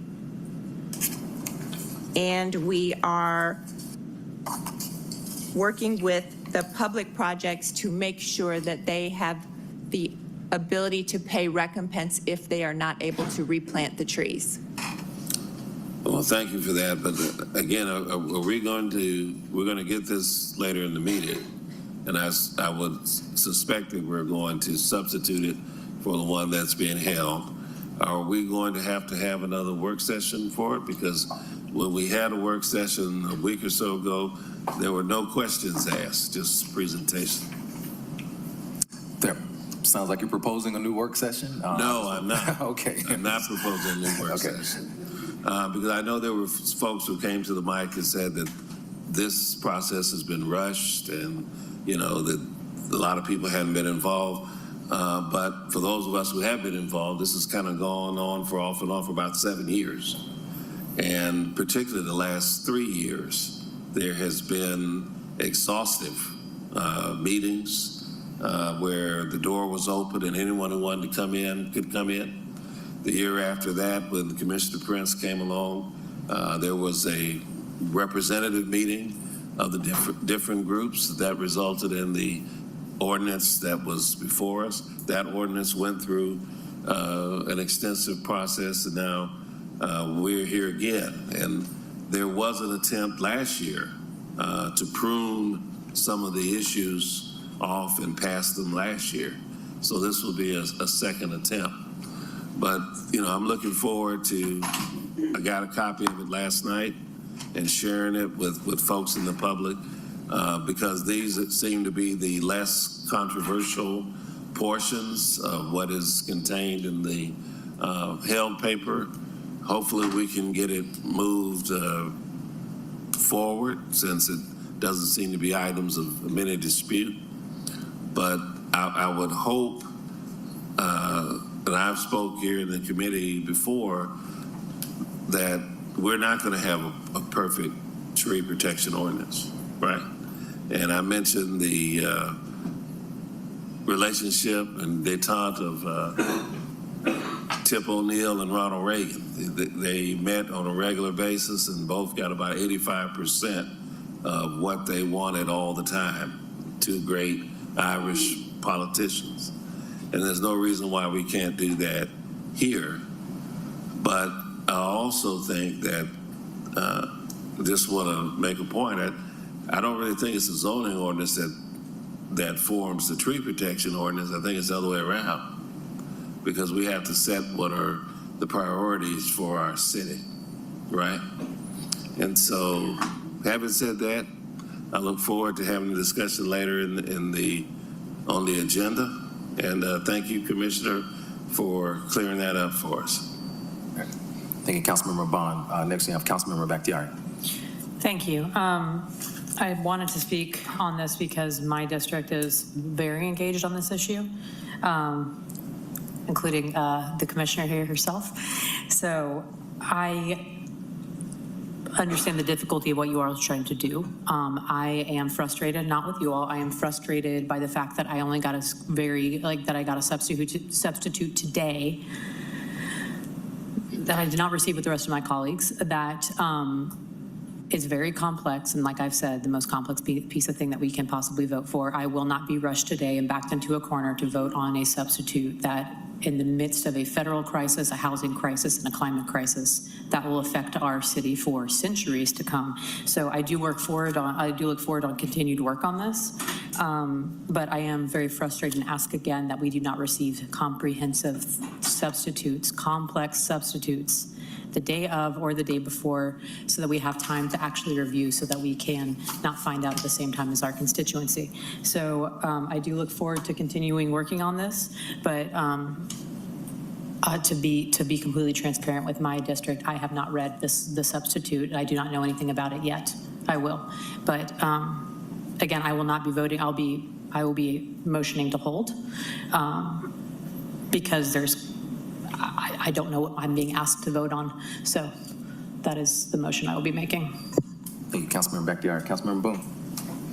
Yes, thank you. I too agree with the council member from District 5. This is such a very important piece of legislation that we need to be deliberate in. I would hope that we would have a couple of forums so that folks can ask questions and get answers.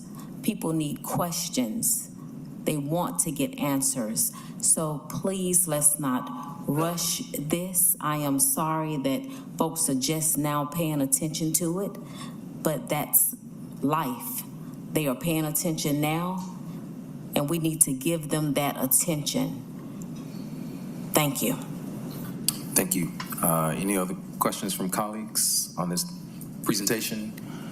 Well, thank you, Commissioner Prince. I know your team has been working very hard, not just on this one topic, but other issues that are arising in your department. And so we just appreciate you working very diligently on this. Obviously, this is something that has gained a lot of attention. It's something that I know that my colleagues and I are working eagerly to try to find a solution for, just given the amount of work that we've been trying to do so far this year. Given the work sessions, given the conversations we've had with you, all the meetings, you've been going to all the different stakeholders trying to get this right. So I appreciate you and your team, all the hard work that you all have been doing, all the advocates on every side that have been meeting together to talk policy around this issue. And I think that's important to note as well, is that, folks are coming together to having conversations, even if they're on opposite sides of this topic, trying to find a solution. And so for that reason alone, I think we owe it ourselves to be able to continue having a dialogue. Given that there's something new in front of us, let's take a deep dive at it, and let's try to see what we can do to make it as best that we can for the city of Atlanta. So thank you for your presentation. We'll get on with our agenda. Thank you. So it takes us to ordinance for first reading, consent agenda. Item number 1, 250-1263, CDP 25-6, an ordinance by Community Development Human Services Committee to amend the land use element of the 2021 Atlanta Comprehensive Development Plan so as to redesignate property located at 481, 485, 495 Westlake Avenue Northwest, 1595, 1607, 1617, and 1625 North Avenue Northwest, 1590, 1600, 1618, 1621, and 1626 Hasty Place Northwest, 480 and 492 Elmwood Road Northwest, from the low-density residential for 0 to 8 units per acre land use designation to the low-density residential land use designation and for other purposes. Item number 2, 250-1264, CDP 25-7, an ordinance by Community Development Human Services Committee to amend the land use element of the 2021 Atlanta Comprehensive Development Plan so as to redesignate property located at 1138 Glenwood Avenue Southeast from the low-density residential land use designation to the mixed-use medium-density land use designation and for the purposes. Item number 3, 250-1265, CDP 2512, an ordinance by Community Development Human Services Committee to amend the land use element of the 2021 Atlanta Comprehensive Development Plan so as to redesignate property located at 2945 Forest Park Road Southeast from the single-family residential land use designation to the industrial land use designation and for other purposes. Item number 4, 250-1266, CDP 2513, an ordinance by Community Development Human Services Committee to amend the land use element of the 2021 Atlanta Comprehensive Development Plan so as to redesignate property located at 1280 Chattahoochee Avenue Northwest from the industrial land use designation to the high-density residential land use designation and for the purposes. Item number 5, 250-1267, CDP 2515, an ordinance by Community Development Human Services Committee to amend the land use element of the 2021 Atlanta Comprehensive Development Plan so as to redesignate property located at 1944 St. John Circle Southwest from the single-family residential land use designation to the medium-density residential land use designation and for other purposes. Item number 6, 250-1268, CDP 2516, an ordinance by Community Development Human Services Committee to amend the land use element of the 2021 Atlanta Comprehensive Development Plan so as to redesignate property located at 335 Sawtell Avenue Southeast from the medium-density residential land use designation to the mixed-use low-density land use designation and for other purposes. That takes us to our regular agenda, ordinances for second reading. 250-1224, an ordinance by Community Development Human Services Committee adopting Plan A, the City of Atlanta's 2025 Comprehensive Development Plan as the official comprehensive development plan for the City of Atlanta, Georgia, in compliance with the requirements of the Georgia Planning Act of 1989. And for the purposes, Mr. Chair, this item will require a substitute. We have a motion to bring forth the substitute by Councilman Bakhtiari, second by Westmoreland. If you can please open the vote. The vote is open.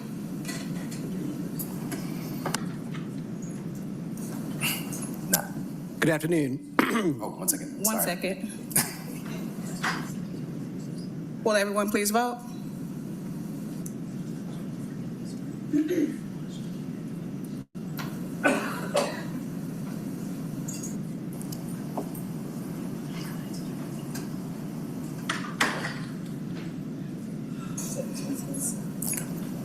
The vote is closed. 6 yeas, 0 nays. The substitute is before you. All right, now the floor is yours. Good afternoon, council members. My name is Doug Young. I'm the director of the City of Atlanta's Office of Design and was the office responsible for managing our Plan A, or our CDP update process. We're here today to ask for your support of the substitute ordinance to adopt Plan A on behalf of the City of Atlanta.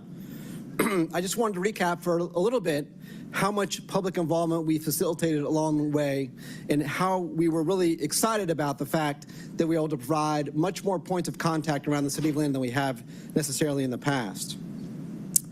As Commissioner Prince alluded to in our quarterly presentation, this was an 18-month process. This included 38 citywide community meetings, as well as numerous smaller, more focused meetings, conversations with planners, pop-up opportunities all throughout the City of Atlanta. In total, we had over 7,300 residents in interested parties at our meetings for the Plan A conversations. That also included coordination with our Zoning 2.0 community meetings and vice versa. There are over 4,200 comments provided on the draft maps, surveys, and the document. You can do that in real time online, as well as come to our meetings and do it sort of old school with writing notes or giving us comments that we recorded ourselves. We partner with many of our sister agencies here in the city of Atlanta, also as alluded to in our quarterly update, but also folks like Atlanta Housing, MARTA, Beltline, and Invest Atlanta all participated in the process or in helping draft the document. I would note that this comprehensive planning process has been going on in the city of Atlanta for 50 years. This is the 50th anniversary of having a comprehensive development plan. Not coincidentally, it coincides with the 50th anniversary of our MPU system, as well as a couple other anniversaries that relate to good quality city planning. So it's important that our process and our plan prepares for those next 50 years going forward. I would note that apart from all of the reasons that we need to have a comprehensive plan adopted and well vetted and have a lot of public support for, it's also required by the state of Georgia. So we will have met that requirement to maintain our qualified local government status. And then on that vein, the Department of Community Affairs and the Atlanta Regional Commission have also supported your Plan A. We wish to ask for your support for the substitute ordinance today. Thank you, Doug. Now, it was my understanding that the department was requesting us to hold this item. Is that the case?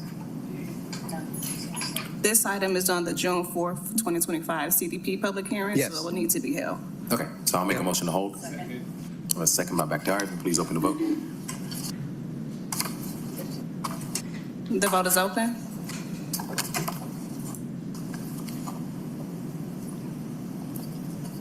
The vote is closed. 6 yeas, 0 nays. This item is held in committee. Thank you. That takes us to item number 8, 250-1225, an ordinance by Community Development Human Services Committee to adopt the Stitch Master Plan as the City of Atlanta's plan, reconnecting North Downtown Atlanta, to amend the 2021 City of Atlanta Comprehensive Development Plan by incorporating by reference said plan and for other purposes. Make a motion to bring forth the substitute. Second. The vote is open.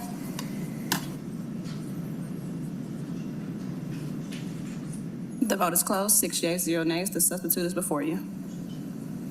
We have a motion to approve by Councilmember Bakhtiari. Have a second by Westmoreland. This item will also need to be held for the June 4th CDP. Motion to hold by Councilmember Bakhtiari, second by Councilmember Westmoreland. The vote is open. The vote is closed. 6 yeas, 0 nays. This item is held in committee. That takes us to item number 9, 250-1226, an ordinance by Community Development Human Services Committee, waiving Part 2, Chapter 2, Article 10, Division 4 of the City of Atlanta Code of Ordinances to authorize the mayor or his designee to execute the Fourth Amendment to Agreement FC 10449 zoning ordinance rewrite with Tunnel, Spangler, and Associates on behalf of the Department of City Planning to extend the term of the agreement effective from September 16th, 2025 through September 15th, 2027, and for other purposes. Director Holmes, we got a motion to approve. Councilmember Westmoreland, second by Councilmember Bakhtiari. Please open the vote.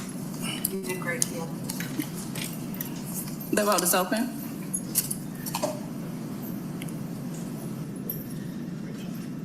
The vote is closed. 6 yeas, 0 nays. This item is favorable. That takes us to item number 10, 250-1227, an ordinance by Community Development Human Services Committee to waive Chapter 2, Article 9, Division 1, Section 2-910, to retroactively authorize and ratify the City of Atlanta's submission of an application for the Community Challenge Grant from the American Association of Retired Persons in an amount not to exceed $25,000.00 on behalf of the Department of City Planning, with funding to be utilized for the reconnection of communities divided by infrastructure and for other purposes. Thank you for accepting this grant. I'll make a motion to approve.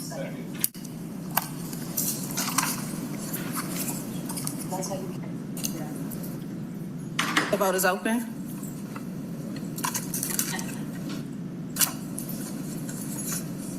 The vote is closed. 6 yeas, 0 nays. This item is favorable. That takes us to item number 11, 250-1228. May we have a motion to bring forth the substitute as the caption changes? Motion by Councilmember Westmoreland, second by Councilmember Bakhtiari. The vote is open.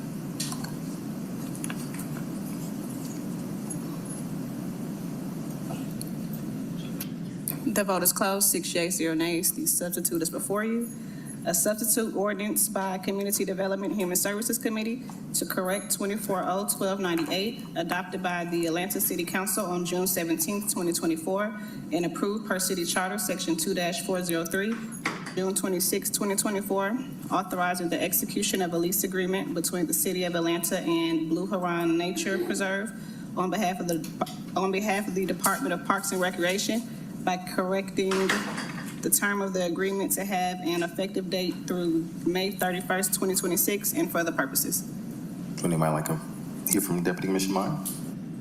I have a motion to approve by Councilmember Westmoreland, second by Councilmember Bakhtiari. If you can please open the vote. The vote is open.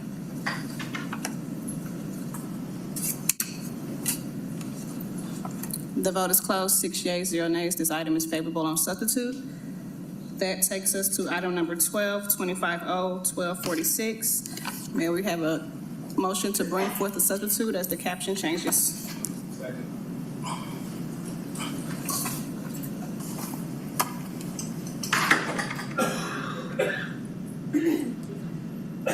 The vote is open.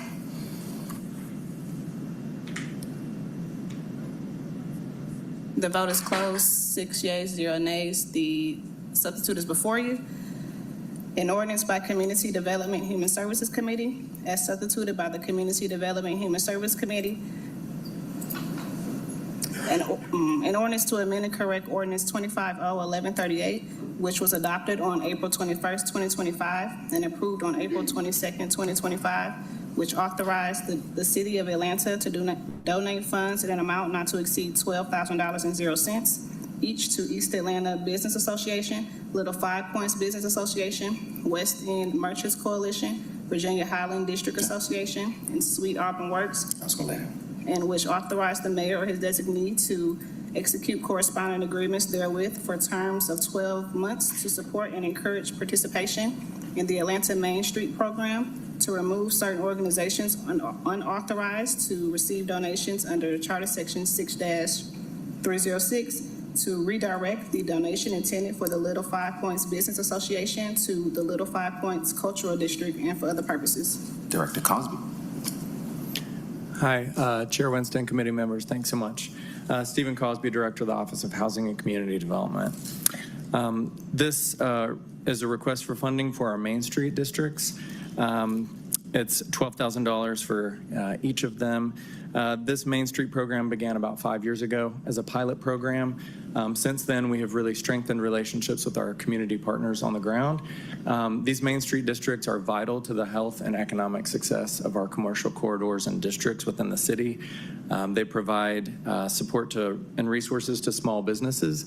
They help preserve and foster the creation and communication of the culture that is unique to the identity of Atlanta.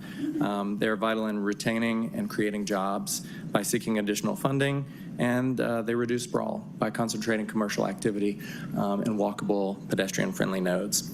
These donations are to help with training, coaching, and technical assistance for these organizations in order to support equitable economic development in neighborhood commercial areas.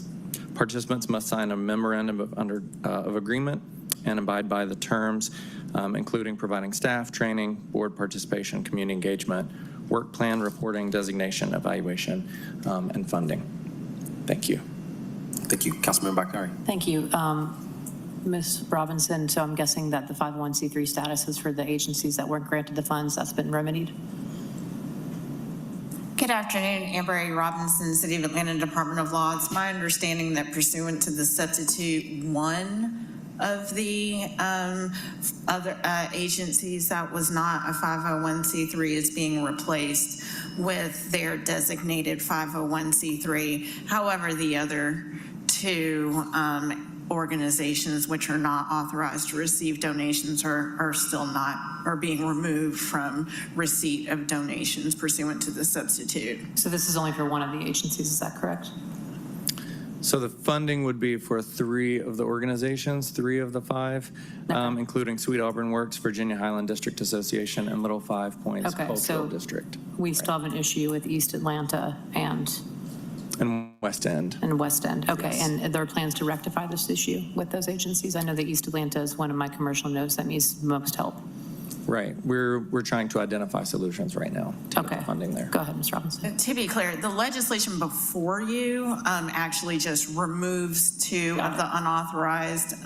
Two were approved pursuant to the previous legislation. This removes two unauthorized organizations and replaces one of the unauthorized organizations with a properly designated 501c3. Thank you, Ms. Robinson. May I ask when I might be able to receive an update on the issues that you're working through right now? Sure. We should have some information on that in the next week or so. Great, thank you. And also, I just want to flag again, we've talked about this, one of the agencies that is getting improved, those dollars are not making their way to the community. We still have a problem there. You know which one I'm talking about. I will not name it on the mic, but I believe that your department was working on a way to make that part of the MOU to require them to give that money for cleanup initiatives in that Main Street program. Okay. Is that still correct? That's my understanding. Okay, DC, will there be an update? Okay, so there will be an update the next week. Thank you so much. I will wait for that. I appreciate it. Motion to approve. Second.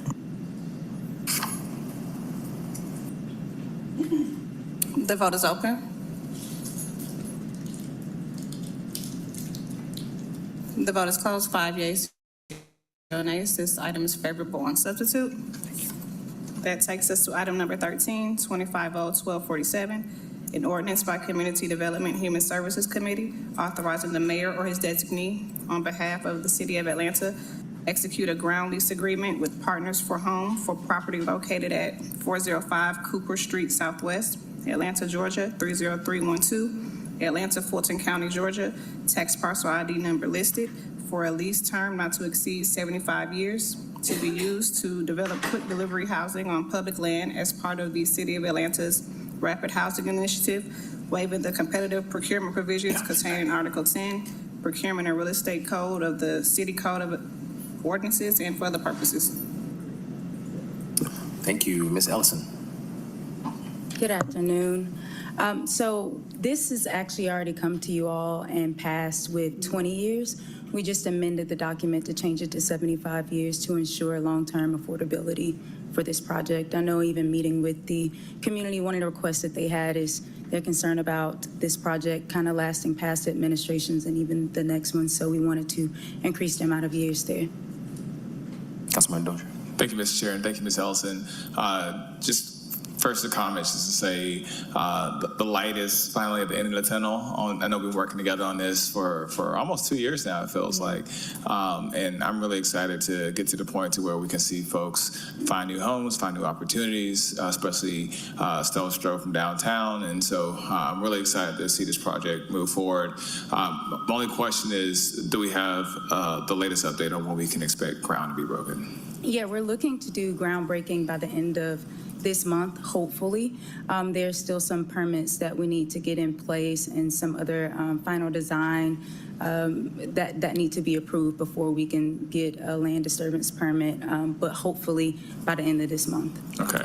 And we've let the community know that they would definitely be invited, and we'll give them ample amount of time to know about the event prior to it. Yeah. And of course, I would love to be invited as well. There's been a lot of heartache to get us to this point, and I want to make sure we can celebrate some goodness now that we're on the other side of it. So and we are looking to start bi-weekly stakeholder meetings. We haven't had a bunch of updates so far, but they told us that they want to know even when we put a shovel in the ground. So we will continue to meet with them bi-weekly through the project and even afterwards. All right, thank you. Move approval. Thank you. We got a motion to approve by Councilmember Dozier, second by Bakhtiari. Please open the vote. The vote is open. The vote is closed. 6 yeas, 0 nays. This item is favorable. That takes us to item number 14, 25-0-1248, an ordinance by Councilmember Dustin Hillis authorizing the mayor or his designee to execute a quitclaim deed conveying the city's interest in property located at 0 English Street, Northwest, Atlanta, 30318, Fulton County tax parcel ID number listed, an amount not to exceed $1.00 to D&M Associates for the purpose of returning the property to its owner in order to correct an error in the conveyance of the property and for other purposes. I'll make a motion to approve. Have a second. The vote is open.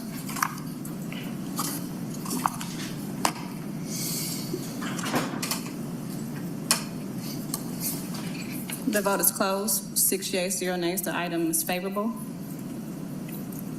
That takes us to item number 15, 250-1250, an ordinance by Councilmember Byron D. Amos to authorize the conveyance of approximately 5.44 acres of city-owned property located at 2327 Donnelly Hallowell Parkway, 0 Bankhead Highway, and 2345 Donnelly Hallowell Parkway to LEAD Center for Youth in exchange for approximately 7.36 acres of privately owned land on Bolton Road for the purpose of expanding the city's park system and for other purposes. Do we have someone from Parks that might be able to speak to this legislation?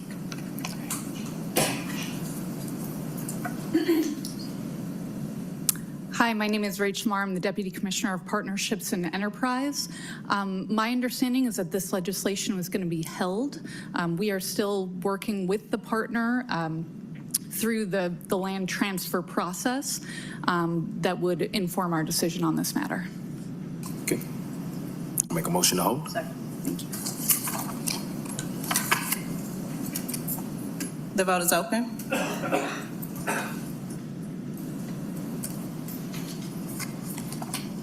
The vote is closed. 6 yeas, 0 nays. This item is held in committee. That takes us to item number 16, 250-1251. May we have a motion to bring forth the substitute as the caption changes? Motion by Councilman Bakhtiari. I will second. If you please open the vote.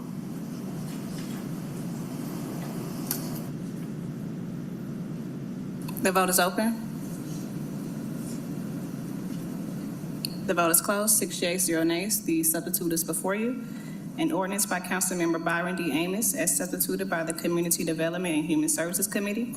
An ordinance to urge the Georgia General Assembly to enact the Georgia Tenant Protection and Mediation Act by which state law would be amended so as to provide for residential eviction diversion programs for disabled and low-income persons, to provide for dispossessory procedures under certain circumstances, to provide for certain notices to tenants for dispossessory proceedings, to provide for mediation, to provide for rules and regulations, and to require landlord participation, and for other purposes. Thank you. Councilmember Amos, were you here to speak to this legislation? Okay. Well, I will make a motion to approve. Sorry, before we do that, I'd like to make a motion to amend to add Councilmember Bond to this legislation. And Boone. 1 moment.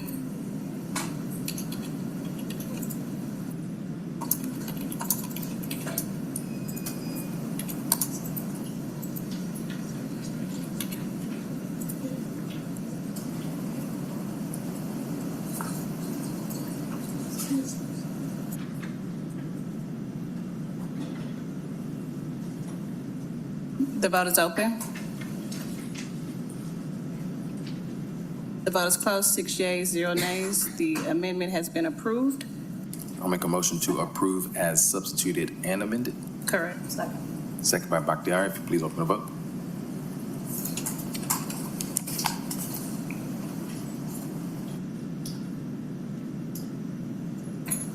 The vote is open. The vote is closed. 6 yeas, 0 nays. This item is favorable on substitute as amended. That takes us to item number 17. I'll make a motion to bring forth the substitute. Thank you.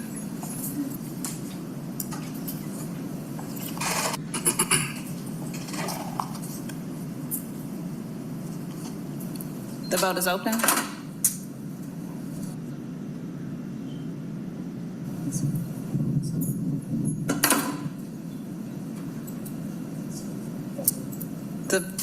The vote is closed.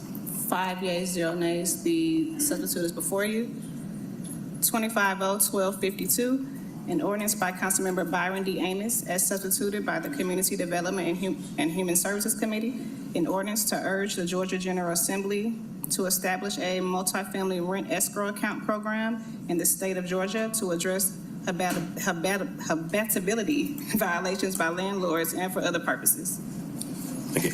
I'll make a motion to approve. I want to add my name. Oh, wait, hold on. We're going to make an amendment to add Councilmember Boone and Bond.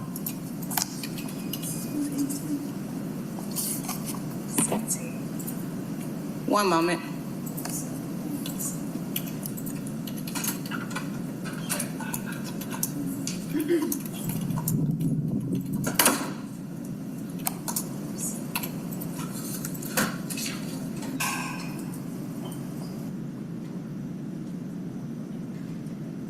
The vote is open.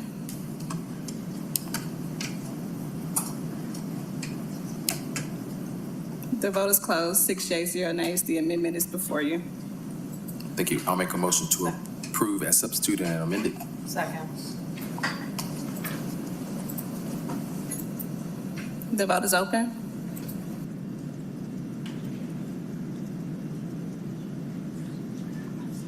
The vote is closed. 6 yeas, 0 nays. This item is favorable on substitute as amended. That takes us to item number 18. If there is no objection from the committee, may we take items 18 and 20 as a block? Please proceed. Item number 18, 250-1262, an ordinance by Councilmember Jason H. Winston authorizing the mayor on behalf of the Department of Parks and Recreation to accept a reimbursement grant pursuant to the United States Department of Agriculture Child and Adult Care Food Program in an amount not to exceed $790,680.00 to establish a dedicated grant account to manage the reimbursable grant funds for the contract number listed Summer Food Services Program with Meals Pro, and to be charged to and paid from the funding accounts listed herein and for other purposes. Item number 20, 25R3463, a resolution by Councilmember Jason H. Winston authorizing the mayor or his designee to exercise the third renewal option under the agreement number listed, Summer Food Services Program with Meals Pro, on behalf of the Department of Parks and Recreation for a term of 1 year, effective July 15, 2025 through July 14, 2026, an amount not to exceed $790,680.00 to be charged to and paid from the funding accounts listed herein and for other purposes. Deputy Commissioner Boss.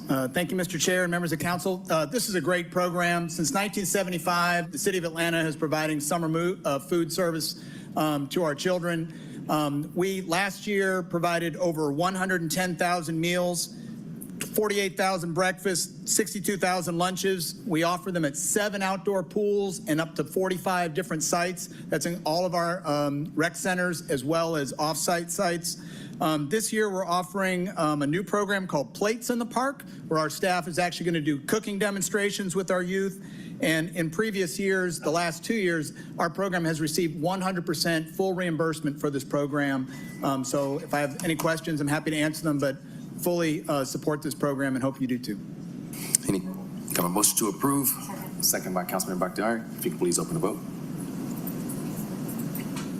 The vote is open.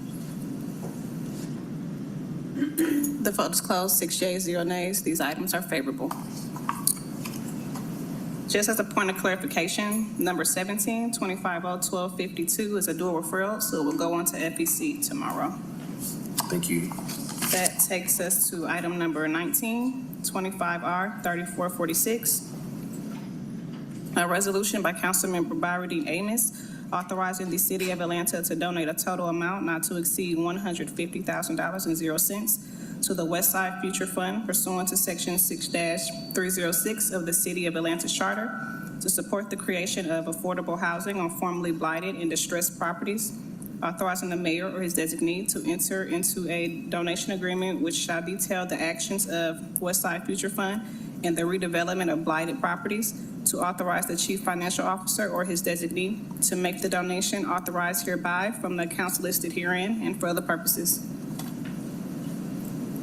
I have a motion to, I'd like to amend to add Councilmember Bond's name.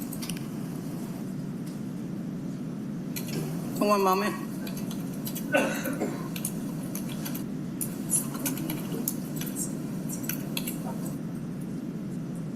The vote is open.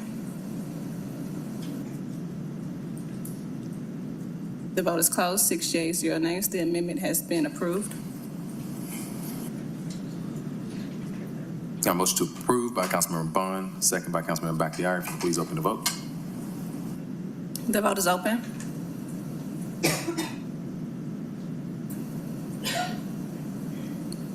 The vote is closed. 6 yeas, 0 nays. This item is favorable as amended. That takes us to Section J, papers held in committee. The first of which is item number 33, 24-0-1691, an ordinance by Councilmember Michael Julian Bond as substituted by Community Development to amend the Atlanta City Code, Part 2, Chapter 158, Article 2, to adopt a new tree protection ordinance for the city of Atlanta and for other purposes. Make a motion to bring forth the substitute. Second, Bond. The vote is open.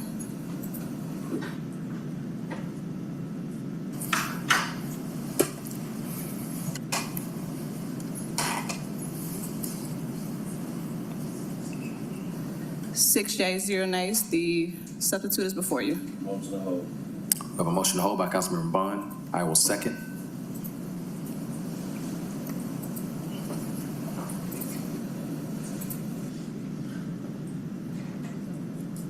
The vote is open.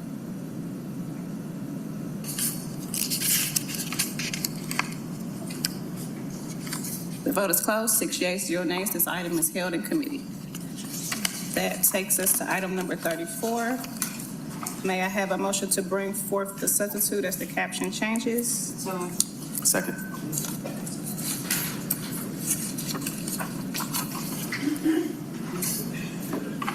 The vote is open. Just to bring forth the substitute. The vote is closed. 6 yeas, 0 nays. The substitute is before you. 25-0-1197. A substitute ordinance by Community Development Human Services Committee authorizing the mayor or his designee or the chief procurement officer or her designee on behalf of the city of Atlanta to acquire from the Conservation Fund a parcel of land comprising of approximately 0.297 acres more or less of real property located at 2039 Arlington Circle Northwest, Atlanta 30318, Fulton County Tax Parcel ID number listed, for the expansion of the City of Atlanta Park for a total purchase price not to exceed $124,514.19, authorizing the mayor or his designee or the chief procurement officer or her designee on behalf of the city to execute all documents necessary to acquire the property, authorizing acquisition, due diligence, closing costs, signage, demolition, site stabilization, and other site development costs to be paid from the Park Impact Fee West account, amending the 2025 General Government Capital Outlay Fund budgets in the Department of Parks and Recreation and Department of Finance Parks West Service District by transferring to and from the various accounts listed herein, waiving Section 2-1541D of Article 10 of the Procurement and Real Estate Code of the City Code of Ordinances and for other purposes.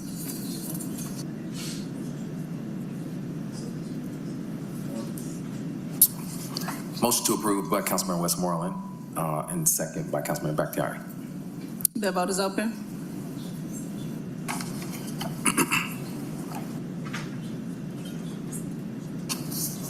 The vote is closed. 6 yeas, 0 nays. This item is favorable on substitute. That takes us to Section K, walk-in legislation.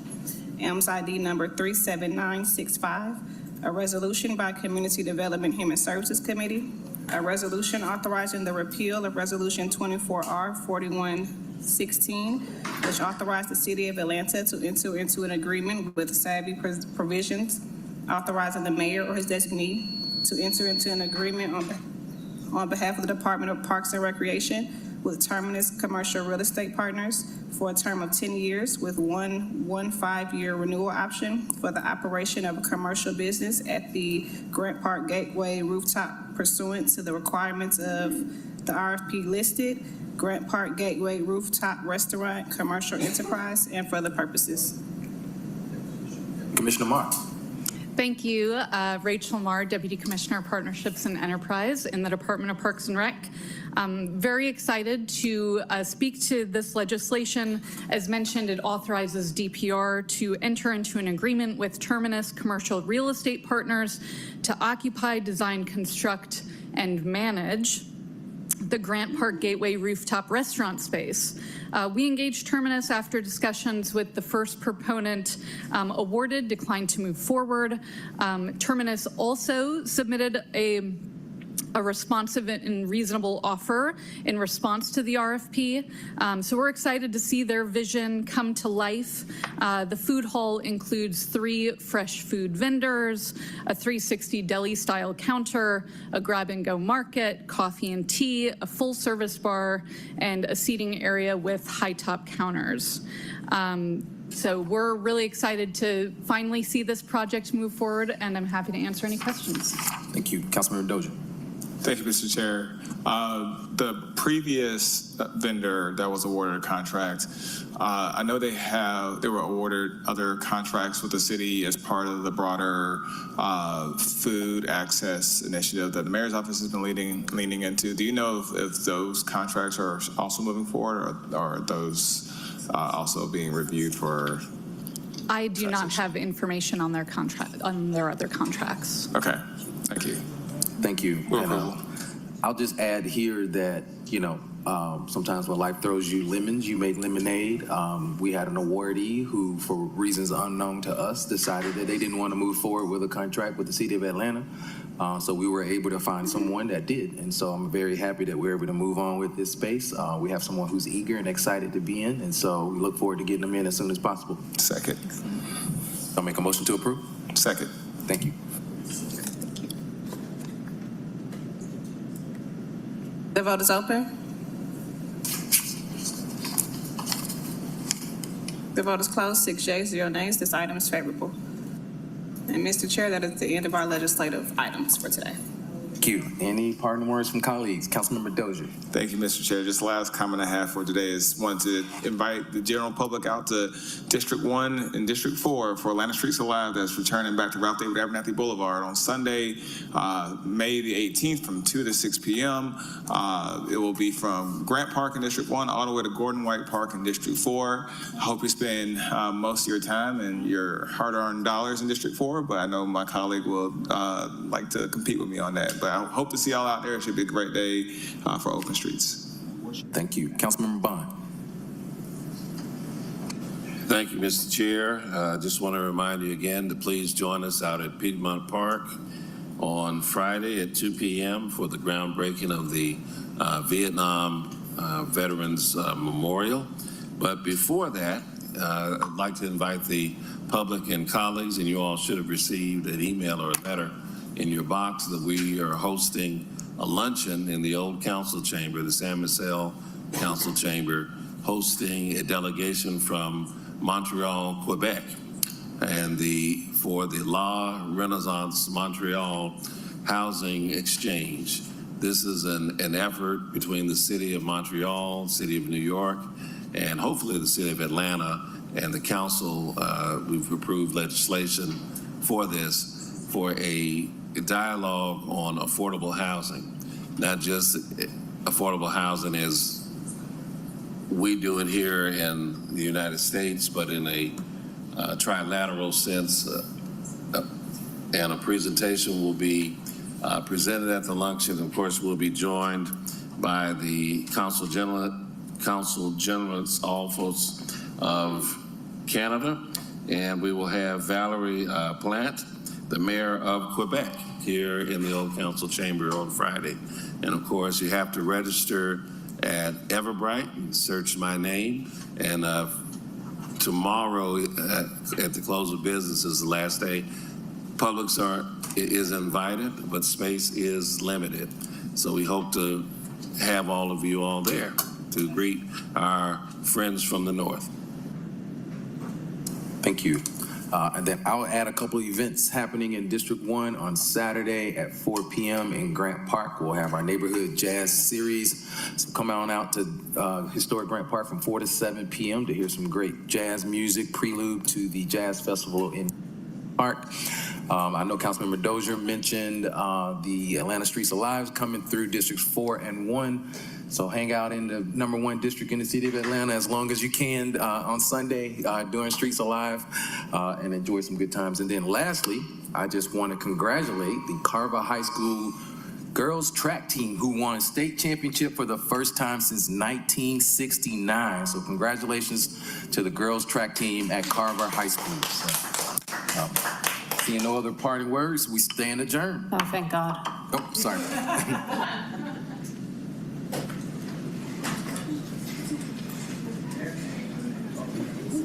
One more.